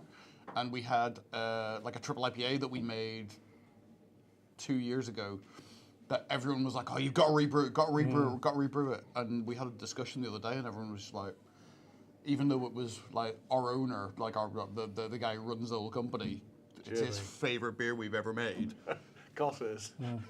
And he was like, Does not I surprise me. don't see there's a market there for it. It was, it was a massive, like, triple IPA, so, Yeah, an if absolute people shed load of love a hops in beer, it. that's one thing. But if you turn around and say, well, it's going to be twice the price of when you last drank it, Yeah. then maybe they don't love it so much. Exactly, Yeah. yeah. So one thing we've not touched on is both of these last two beers have been 2.8%, and there's a very good reason for that, and it is about this taxation point. Yeah. So low alcohol beer is anything up to 2.8%. So you pay the lowest rate of tax up to 2.8. Between 2.8 and 7.5, you pay the kind of standard rate, and then above 7.5, you pay the enhanced rate. So that's when things start to get really expensive. So we did both of these two low alcohol ones at the top end of the lowest rate we could do to make sure we presented best value but still made the beer the best thing that it could be. And they've just changed that rate as well, because it was 2.4, was that right Yeah, beforehand? in August it goes up. It goes to 3.4% in August, at which point you will see a dramatic shift in the beer available. Yeah. No, but people are going to do that. So like our existing Karma Chameleon entry-level pale ale, 3.7%, because it's the wrong side of the bracket, it's all of a sudden going to seem expensive. Yeah. So we have to then at that point bring it down to 3.4% to take benefit of the lower taxation rate and make sure that you get the best value pint across the bat. Which again comes down to sort of like how the government kind of views it. It's sort of like, it's not viewed as an artistic industry, so it's not like we're, if we were making paintings of it, then, we wouldn't be affected by the tax so much, but it's like, well, if it's going to get people drunk, you'd better pay for it. So... Right, so I feel like we've only done part of the changes in the industry. So Sorry, we've rambled on quite well there. My we apologies. did about... No, We're rambling on and we're only drinking 2.8%. No, nothing to apologise to. I think it's been great, insightful conversation. But we've done part of the conversation. We've done where we are maturity-wise as an industry. So what do we think about where we are now as an industry in terms of... We're seeing friends closing breweries. We're seeing brands getting swallowed up. Have we seen the worst of it, or we got more of this to see yet? I don't know. The pessimist in me thinks that, 22, I felt like sort of every time you went on social media, you were kind of swamped with this list of this brewery's closed and this brewery's closed and this bar is closed and this restaurant's closed and people are really struggling and they can't get by and you're just like, oh, fucking hell, right, okay. So, it sets off your innate paranoia about sort of your own work and, everything that we're doing, we're always sort of watching, how long people have got the lights on for and stuff like that. But, the real pessimist side of me thinks that this year, 23 is probably going to be worse and we're probably going to see a lot bigger fallout.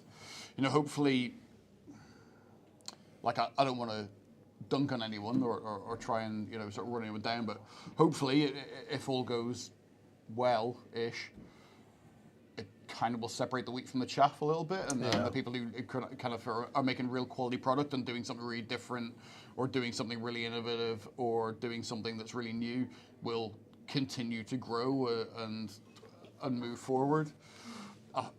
It's the small guys who are really fearful, the people who are running little 10-barrel breweries and stuff, who they're the ones who are really going to feel a pinch because they don't have that sort of flexibility of product to allow themselves sort of the difference to kind of keep people interested enough that while everyone's suffering financially, that they want to keep coming back for those products.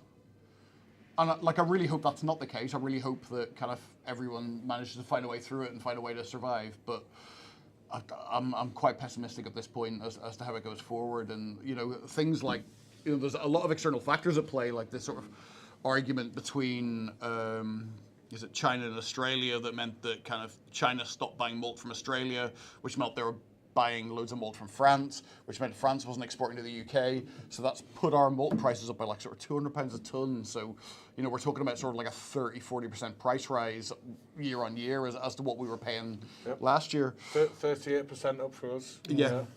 And that's separate to the other price increases that we faced. Yeah, exactly. So obviously petrol's going up, Putin diesel's war. going up, electricity's going up. All these things, obviously they tie together, but are also in a way completely disparate as well. But that's why I fear for the smaller guys. I think they're really gonna find that pinch this year. And we have seen a lot of places that had saved themselves going do you know what? It'll be okay if we have a really good Christmas, then we'll be okay, and that'll get us through January. But it kind of feels like that's just keeping the wolf from the door, isn't it? Well, no, exactly, yeah.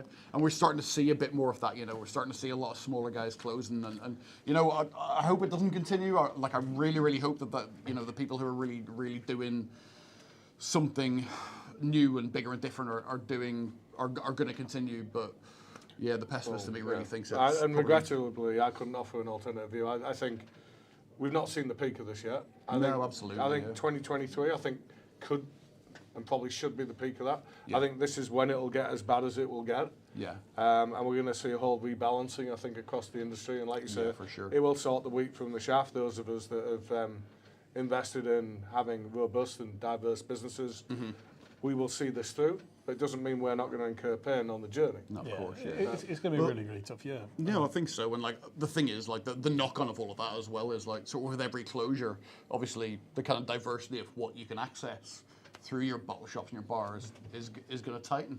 So, you know, from a completely artistic view, you know, I think there'll be a bit of a bad knock-on into the industry for that way, that we might lose some of that innovation. But you know, hopefully it's one of those things if the people who are really passionate about it and the people who have kind of been there for a while and are doing the new stuff very well, hopefully they can ride it through, and then everyone can cross their fingers, and hopefully 2024 will be a better year for everyone, really.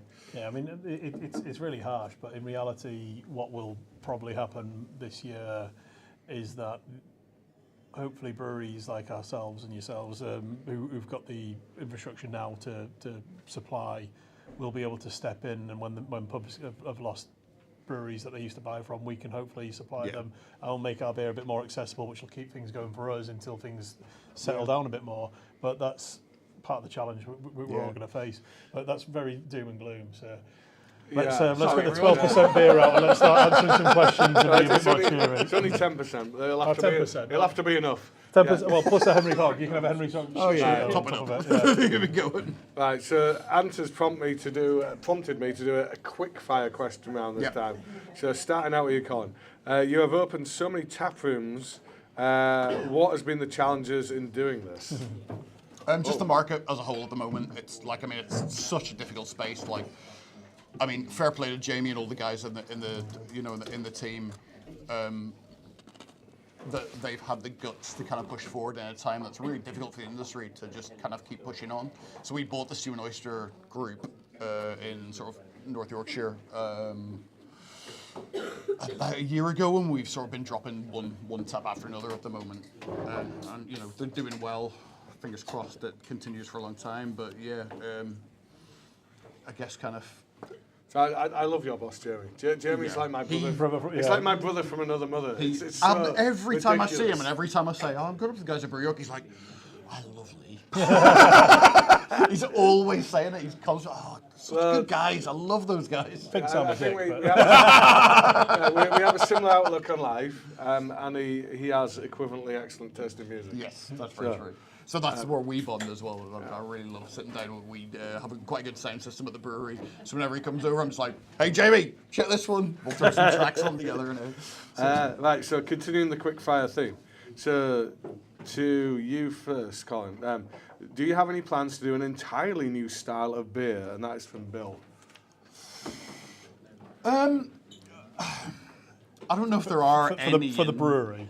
As don't think opposed to like a brand new, creating your own. Oh no. Like I don't know that there are any entirely new styles. Like I think it's one of those things that kind of these things come circular, and like you always, you know, every time you think I found the new thing, you'll find someone's done something similar down the line. Do you know what we even struggle to name the beers these days? Trying to come up with a name that someone's not already done is near enough impossible. That's usually most of the brew days going. What should we call this? And someone will suggest a name, and you're like on right here going. No, that's been done. I mean, coming up with an entirely new style. Most things are taking inspiration from something that's gone before.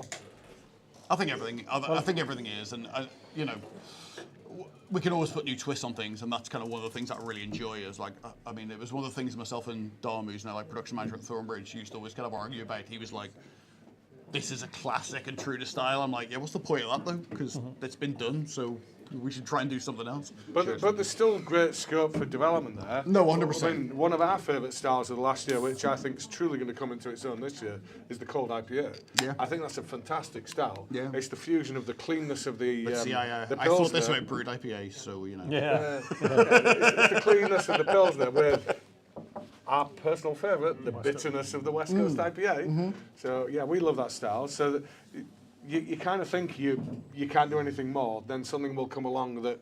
I think it's always one of those things, isn't it? Like, I try and sort of never look more than sort of like 2 or 3 months ahead with trying to. Certainly, I never try and sort of predict what's going to be the next big thing, or you know what's going to kind of strike people. I just like to kind of approach styles that I like and think, okay, well, how can we make this kind of our thing rather than it just being the exactly. thing. Well, one of the things that one of the styles, it's not we're not creating it, we're not doing anything new, but it's relatively new for us at Brew York. Is we went to a few different places last year, but one of them was Finland. And when we were in Finland, we checked into the hotel, went onto the roof terrace, and had a very, very expensive. Was it a Polar? No, it wasn't a Polar. Stefano. Wheat beer, and really, really enjoyed it. It kind of reminded me of what I used to really love about that style. And we've brewed a couple of different wheat beers over the years. They've never really hit off, and I always give Lee grief about not brewing styles that won't sell. So hoppy brown beers, basically. And even though we love them, but I know they don't As sell. I've basically explained, this is kind of my USP now. It's like, we have like the unpopular beer club at the brewery, where it's like, let's make something that no one else will want to drink except for the brewery. No, but we've brewed 2, 3 wheat beers before, and to the exact word, what Wayne has said to me before was, we're never doing that again. And now I like them now. And now he wants me to brew a wheat beer this year. So I want all of you guys to prove me wrong and buy Actually wheat buy beer. it, Because we're going to launch one in probably August time. So it'll be nice weather, wheat beer, the rest of it. It's So. like a great beer for warm weather, and it sat in a beer garden. There's not a lot better. I love them. For me, and this might just be a me thing, I'm kind of a 1-2 pint max on them. Yeah. I find them so filling. Yeah, they are hugely heavy. Yeah. So we need to do that. That was good rapid fire questions, wasn't it? Oh yeah. So Maybe we leave these. yeah, I've got one here. How long do we have to wait until we find out who will be at the birthday bash? So our birthday is the 22nd. No, is that quick, It's April, isn't it? Aye, quick fire. Right, answer is a little bit longer.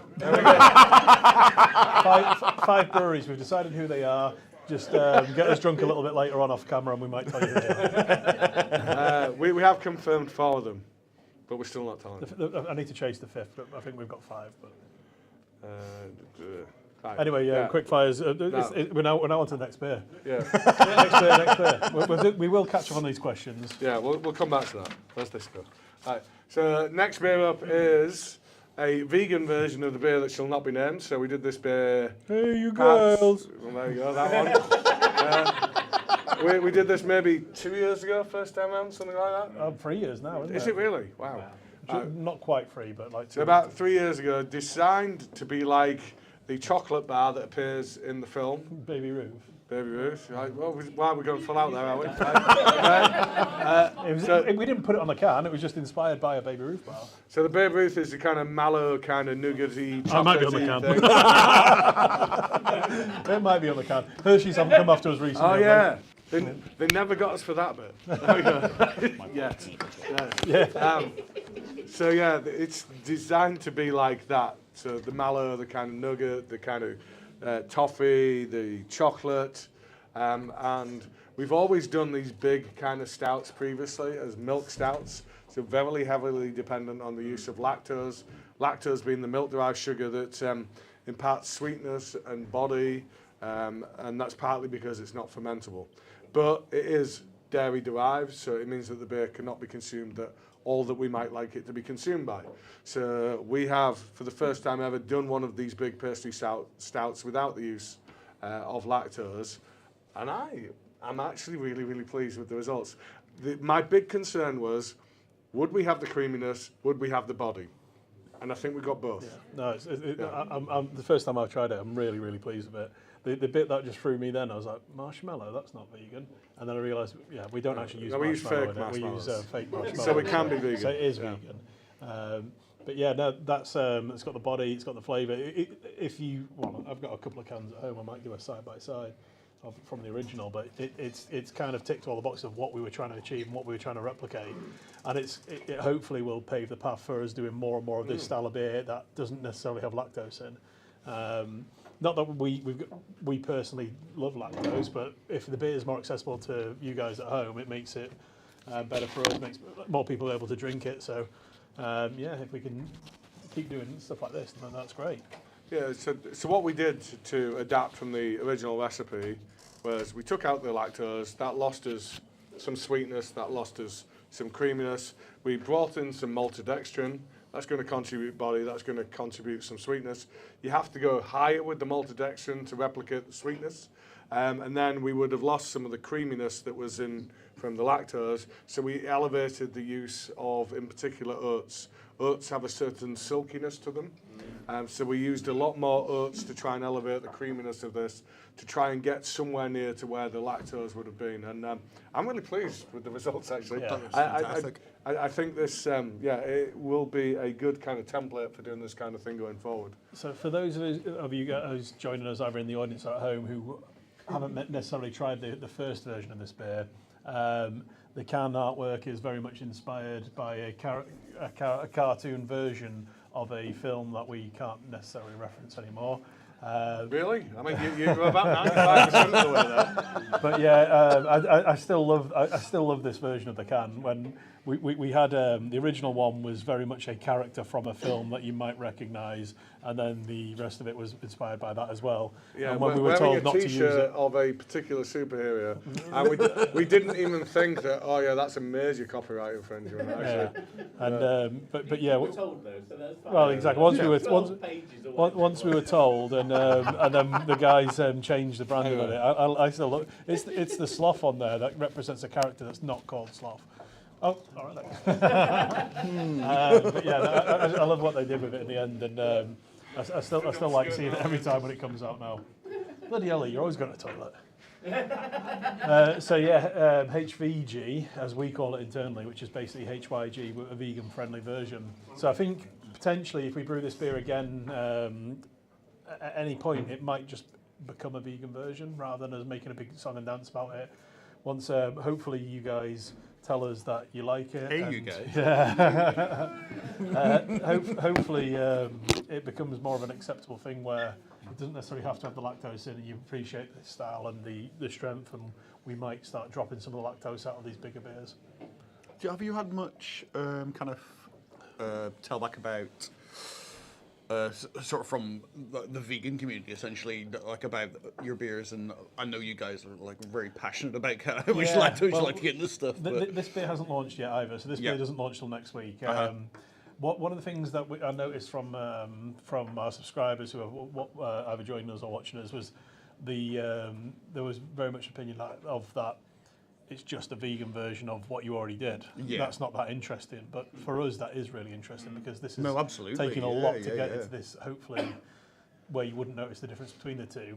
And if we can do that, then we can be more appealing to vegan audience anyway. Because I don't think necessarily we appeal to vegans as a brewery because of the amount of lactose beers we do. Yeah, for sure. So if we can do more of this style of stuff and people can't tell the difference, then it's going to make us a more accessible brewery, which will hopefully help us do more in the future. I mean, it was one of the things when I first started with Salt, one of the things I tried to implement, because I'd kind of gathered a bit of name for myself about using sort of lactose in beer. And I was really sick of it, and I'm lactose intolerant as well, so I try to as much make beers that I can drink as best as I can, really. But yeah, sort of a tag to that, I'd sort of mentioned to the directors one day, I'm like, I think we should keep all of our beers vegan, because I think there's a big market for it. And this was 4 years ago, but I'm just kind of interested how other people have kind of approached it now, really. Well, when we started, it wasn't something we necessarily thought about. We just brewed the beers that we wanted to drink, No, of course, and tried to make the beers as at that point in time, and what we knew, the best beers we could make. So it wasn't necessarily consideration because we weren't vegan. The more we sold beer to the general public, the more feedback we got, and we realised that we need to consider things like this. You can't I mean, the thing was, like, when I suggested it to the brewery, it wasn't because I was vegan. I literally just didn't want to brew with lactose, essentially. Exactly, and that type of thing. And so the other one is gluten. So brewing gluten-free beers is something that a lot of people turn their nose up on, oh, that's a gluten-free. You know, well, but don't taste it. See what you think, and before you make that decision. And so wherever we can now, some of our beers will be gluten-free. We just won't necessarily tell you that because we don't want you to turn your nose up on it. One of my favourite untapped comments ever. Yeah. I can taste where they took the gluten out. Oh, we get that. No, all you the can't. time. Not scientifically possible. You complete and utter.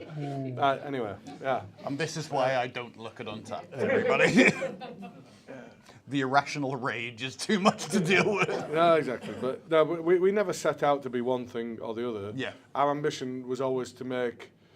We come up with a concept, and then we would do whatever we considered to be best for that concept. Yeah. And sometimes that's lactose, sometimes it's not. Sometimes that's I don't know, gluten-free. Sometimes it's not. It was all, and sometimes I guess another way would be sometimes it's using actual fruit, sometimes it's using artificial flavourings. We've not shied away from that. Sometimes artificial is the right way. I I 100% agree. This has peanut content. Do I actually want to put peanut in there and accidentally kill someone? No, I don't. Well, you have that thing as we've well. gone with It's not artificial even, peanut. it's not to even remove like you that have to risk. just list that beer as being peanut content. Well, It's like, I know. oh, there's been some through the the brew house, brewery, yeah. so all of our beers are going to be labeled And if with I want to, I peanuts can add in my own. But when we first started, for the first year, we didn't use any sort of artificial flavouring whatsoever. Everything we did was completely natural, all the flavours, everything. We had a nightmare of all sorts of different things. What was that paste? Pistachio paste and stuff like that. It was just an absolute nightmare. Yeah. And it was probably your fault that we started using other things because we tried. I was going to say coward, but that's what they renamed Yellow afterwards. Belly. Yellow Belly. Yellow Belly, yeah. And absolutely loved it. And the fact that we knew that there was a flavouring in there.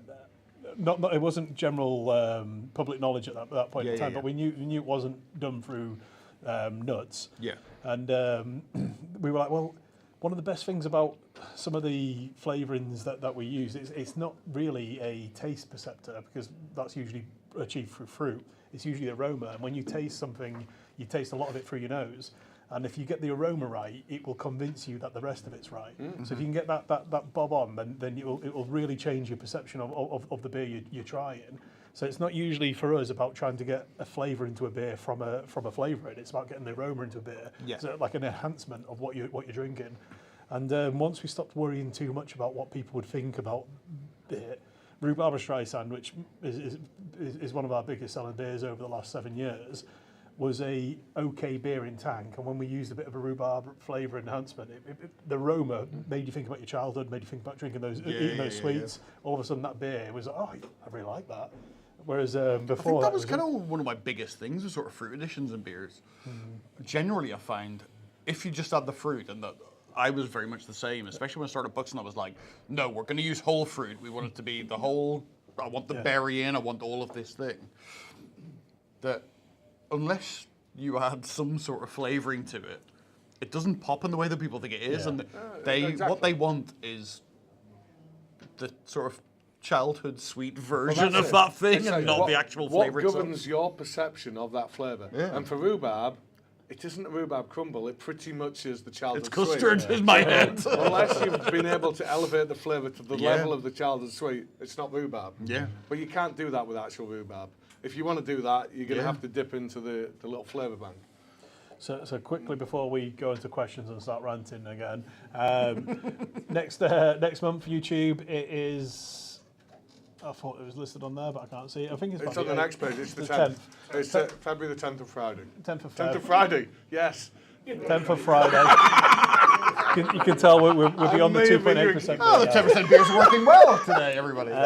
So in the box next Friday month. the 10th of February, which is a Friday. There we go. In the box next month, the beers we're going to be tasting. So we've got the what was going to be called Bob Hopness, but we're now thinking. I know which bit I'm getting around my handed about.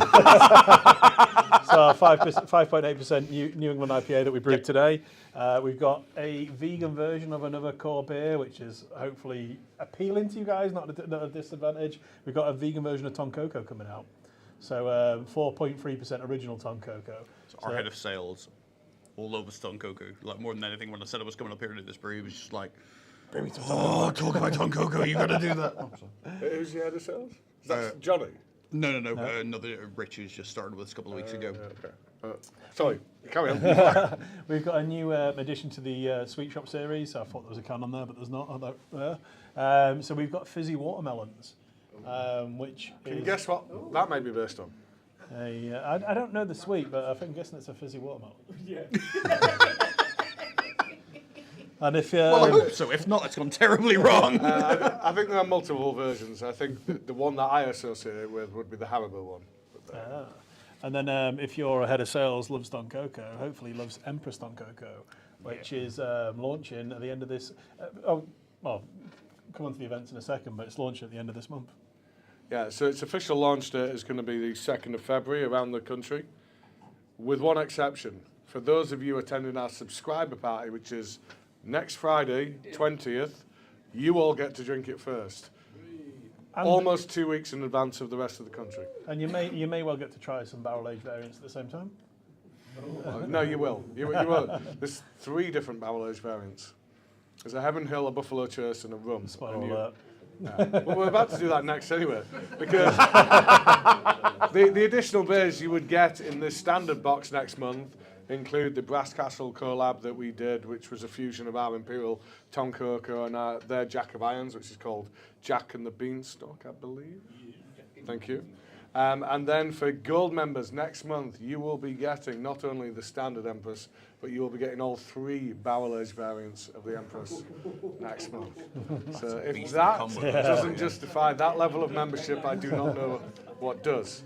So other dates for your diary. So to reiterate, subscriber party next Friday. Here it's going to be downstairs in the kind of tap room and into the Hoptail Lounge. I don't know how much information we've released about that yet, but there's going to be, if we haven't already told you, there's going to be a complimentary brewery tour if you get at half If you 5. arrive early, yeah. There's going to be a tasting of the Empress, so mainly doing a tutor tasting of Empress, and then we're going to do a Brew York themed quiz a bit after that, and then just you've got loads of access to the tap room, exclusive access down there before anyone else is allowed in. So it's going to be a bit of a fun Friday for it. And there was a £10 fee. That's not because we're trying to make money out of you. Oh, just go straight in the bar. We just need to make sure you're turning up. So your £10 immediately you get back in beer tokens. It's just we need to know the numbers to make the event work. That's all that is. So we've got an event on our list which you guys are going to be really bothered about, which is our team Christmas party, which is on the 23rd. And then 2nd of February, as we discussed, in 60 plus venues across the country, we will be launching Empress and the barrel-aged variants. So that's it for the next month. So One more page. we've already done the next page. I think we've covered it. But all it says is when the next tasting is, and we've done that. Ah, good, I can go to the toilet then. Again? Jim, what is wrong with you? The seal is broken, everybody. It's happening now. Broken. It's got a permanent leak. So, on the 10th of February, we'll be meeting with Wildcard Brewery. So, Jaeger Wise, who's obviously like quite a big mover and shaker in the industry at the moment, and Will, who's our brewer down there. We'll come back to that, but you can answer some questions instead. Okay, go on then. Right. All right. Well, one that starts Will Lee is not a good one, so we'll pick another one. Jesus, I can hardly read that.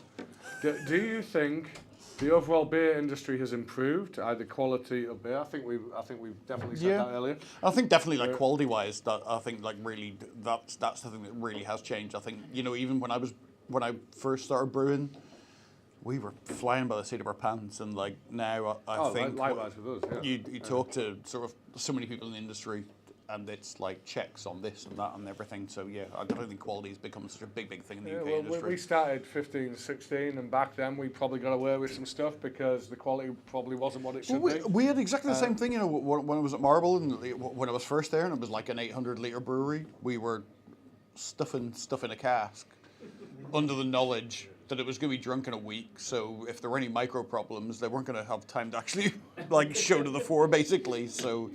Yeah, certainly in my career it has changed a lot. If I think about my personal drinking experience, I used to encounter bad beer a lot. I don't feel like I encounter bad beer a lot. Same here, yeah. You obviously know about the right bars. Oh, well, maybe I was going to say maybe a bit more picky about where we go now, but... There's probably something to that, yeah. Since the law allows a 0.5 plus or minus, would it make sense to produce a 3.3% beer and sell it as 2.8? Who would do such a thing? Right. Next question. I mean, it would, so long as you never got spoken to by anyone at HMRC. And as soon as that happens, I don't know if anyone's sort of aware of this, but like a couple of years ago, Carling got called out basically because they were brewing the beer. They were it was 4.2 on the pump clip, but they were purposefully brewing it to 4% to kind of slide under a duty I line. know it was lower than that. Was it lower than that? Yeah, Yeah, no, they proper squeezed the I whole think the beer's 0.5%, supposed to be 4.1, and they were brewing it to near enough 3.5. Yeah. To make the raw material cost as low as it could possibly be. So, it's a nice idea. Which and legally is okay. Morally is highly questionable. well, it's one of those things, isn't it? Like, legally, you can kind of pass it if it happens to slide under by that much. If it says on your brew sheets that you're brewing it to that volume, then it's like, okay, yeah, that's not happening. Well, who knew macro brewers are dicks? But there you go. Still tastes like. You know, the bigger the fine, the better, as far as I'm concerned with that one. That's, Belina has asked us, have you thought about brewing a mild? Well, I believe 2022 was the year of the mild, so I think we've missed that chance there, haven't we? We've got one on the brew schedule for 2 weeks away. I was saying we're doing a collaboration with Lee, so we're going to get some of their house yeast in and do basically fill it. We've done one previously. We did a dark mild. I'm not a big fan of the rubies or the standard milds, but I quite like a dark mild. Well, like I say, we're kind of the unpopular beer club. So we make all of our kind of core stuff, and then all the other stuff's like, who will not want to drink something? Right. From Emma, do you have any plans to use any different / new ingredients? By which I presume she means anything that neither of us have worked before, which is a limited spectrum. I was going to say, I've brewed a beer with bacon before. Tom Bacon. I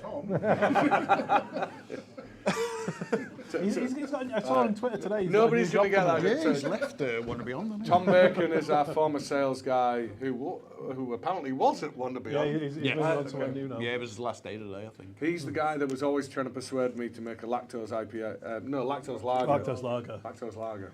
I knew I didn't like that guy. Yeah, of course they did. No. Yeah, well, there's a reason we never did that. How do you decide which beers go into supermarkets? Price and strength mainly.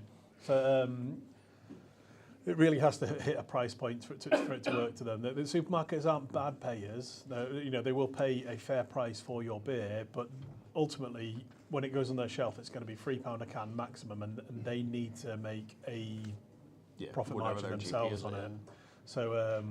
So, ultimately, it would be a core beer or a recipe very similar to a core beer that would work the way up there. Yeah, sorry, go on. The reason our core beers are core is because we refine them. We've worked on the process. We've committed to hop contracts. We've committed to fruit contracts. All these things to be able to get the price the best we can on that product. And then cans are fully printed because we save pennies on these. All these pennies we save means that we can. And not just that. You've nailed down your recipe. You're confident it's a robust and stable product. And you've made a strategic decision around that beer. So for us, Juice Foresight, we're like, that's what we want to nail to our flagpole. That's the beer that we think says the right things about us. Yeah. So that was the beer that we wanted to kind of push as the big supermarket, and it's worked. We've now got it into all of the supermarkets out there. And Ton Coco is the kind of dark beer equivalent of that. They're the two things that I think most says what we want to be. And then in terms of supermarkets, they're now looking at it very similar to independents. They say, oh, well, we know you've got your core beer, but we want something a little bit different. What can you do for us? So our approach to that this year is looking at our core beers and doing a twisted range or a variant on that. So take Juice Foresight, for example. We know that beer, how that beer works. So rather than using pineapple, mango, grapefruit and all the rest of it, let's put a different fruit combo in and we'll offer that as an option. If they want to put a special in for a period of time, that might be the option that we put to them, because we know that we can still hit the price points with that beer. Yeah. Is this usually where you would make the spoiler alert noise for me? So we certainly don't have any supermarket contracts for variants, but we've got a few cool Juice Foresight variants coming. Well, we've got some very cool plans for that brand this year. Supermarkets are changing a bit though, aren't they? Because you can get Death Star free from Northern Monk in the supermarket. Right. 10%. So we just Yeah. had a comment off camera that supermarkets are changing, and the rationale for that would be that they've got Death Star 3 from Northern Monk, which is 10% MP in a supermarket. I don't know which one. Tesco. Tesco. Is it sorry. Tesco's, yeah? Yeah. £5. What? Yeah, 10%, no, the yeah. They must be on full supermarkets duty by now. are evolving. Yeah, and they have a fantastic range of beer these days. And it's great, as we've said through the pandemic, it kept a few of us going. I just hope that their expansion is not to the detriment of the independents. Yeah. It'd be great to continue having the nice balance that we have enjoyed of those in the last few years. There's been there are brands out there who've done really well with supermarkets, who've done really cool barrel-aged beers, but they've now simplified it to an extent where they can. You know, we put our beers in barrel for a minimum of 9 months, but usually 12 months plus. Yeah. That's not. It doesn't have to be 12 months. Could be 6 months. Could be more or less. There's all sorts of ways you can shortcut that process, and it doesn't necessarily taste as good. But I see barrel-aged beers in a supermarket, and that I'm just thinking that they're shortcutting the process because Yeah. they're not selling a barrel-aged beer for £4 a can in a supermarket Yeah. without Yeah, shortcutting the process. if I'm honest, that's not a thing that pleases me. I think there's a... The thing is, like, I mean, from a personal point of view, I'm not like a beer snob in any way. I love beers at kind of all price points, but if I see a beer in a supermarket that is £4 for something that I know we couldn't produce that beer at that price point, I'm like, I'm going to give that a miss. Yeah. And something like a barrel-aged beer is supposed to have a certain amount of prestige on it. Well, I think that's the thing. It should it's maintain not- a little bit of that character. It's and not should an maintain- easy thing to produce. No, absolutely. About yeah. 20% of everything we put in a barrel we're losing. Yeah. Because some things get infected, they fail, they evaporate, they do whatever. Yeah, I mean, name's your share for a should be start point, certain you know, you're going to amount get a bit of mystique to evaporation it. there. Well, yeah. well, a I good don't example think of- it should be. Well, Well, I hesitate to say achievement, but I think that is the word. Yeah, well, a great example of this is a brewery in America who you might turn your nose upon now, but Goose Island were bought by a macro brewery, it's AB InBev. yeah. But their barrel age program is still worth and still valuable. It's still you pay £20 for a bottle of Goose Island in the UK, the Bourbon County, when it launches, because they still upkeep all the procedures, everything that makes that beer what it used to be. So to make a barrel aged beer in the UK and be able to sell it in the supermarket for £4 a can, you're definitely cutting corners somewhere. And this is one of the things that really, I mean, obviously I've been quite positive about supermarkets so far in our conversation, but one of the things that I do sort of worry about is when they do things like that, how much that devalues those sort of styles of beers in sort of the buyer's mind. Because If you can go in a supermarket and pay £4 for a beer that's been sat in a very precarious situation for a year and has been packaged and looked after,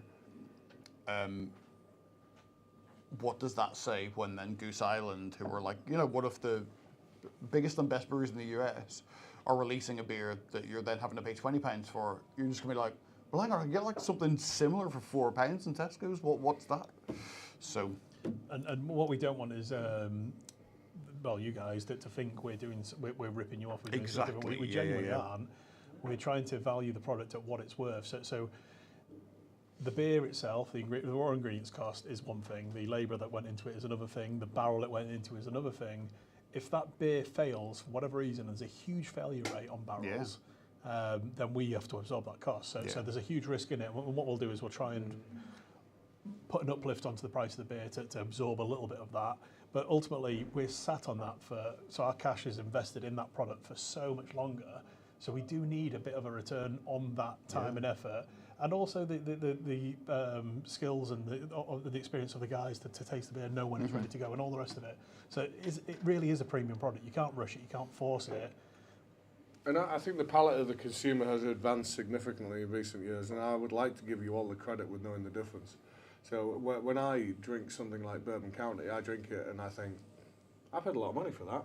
yeah. And I know where that money And I went. understand where it came from. I get the expertise, I get the time, I get the effort that has gone into the production of this beer, and irrespective of the fact that it's been bought out with a macro, I continue to drink it because it's a very skilled effort to create what they create with that beer. And I think that is exactly the thing, though, isn't it? It's like if you are out on a night out and you buy like a fine bottle of champagne, you're not going to complain about the price of it because you kind of understand all of the efforts that have gone into that and all of the kind of the details that have happened around it.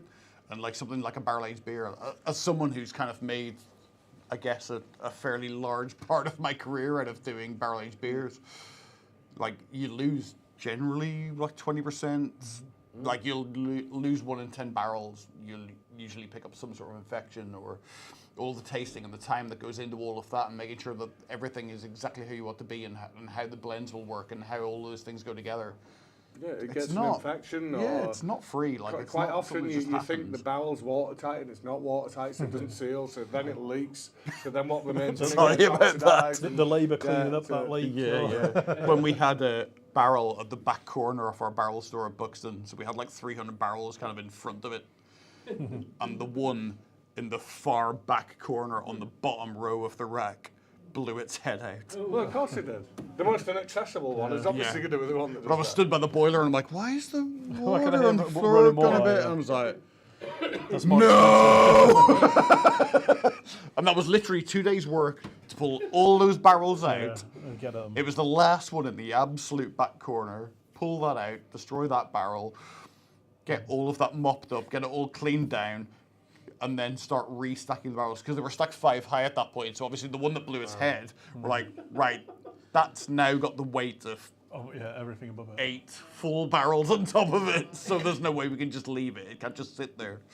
So yeah, no, it's a fun game, and I genuinely believe the beers taste 1,000,000% better for the sake of it. But at the same time, There's a it's premium to not pay an for easy it. one, and you know there's time and effort of everyone at the brewery goes into doing those things and making sure that the product that gets released at the end of it is as good as it possibly can be. So I did have a last few questions left, but they're not sexy enough to conclude on. So I'm going to bypass it. I mean, do you want to hear about like how we declare our ABV to customs and excise? I don't think that's. I don't think, appreciate the question, guys, but I'm not sure that's a good way to conclude. So I think we'll leave it with the questions and say thank you once again for joining us. Thank you to our guest, Colin. For No, being thank you with so us much for this having us. It's really And we look forward to seeing you next time, which is going to be, and I'll get it right this time, on Friday, the 10th of February, not the 10th of Friday. It's going to be on Friday, the 10th of February, back here again in this tasting room when we're going to have Jaeger and Will with us from Wildcard Brewery. I thought you were going to say Jägermeister then. May happen. You never know.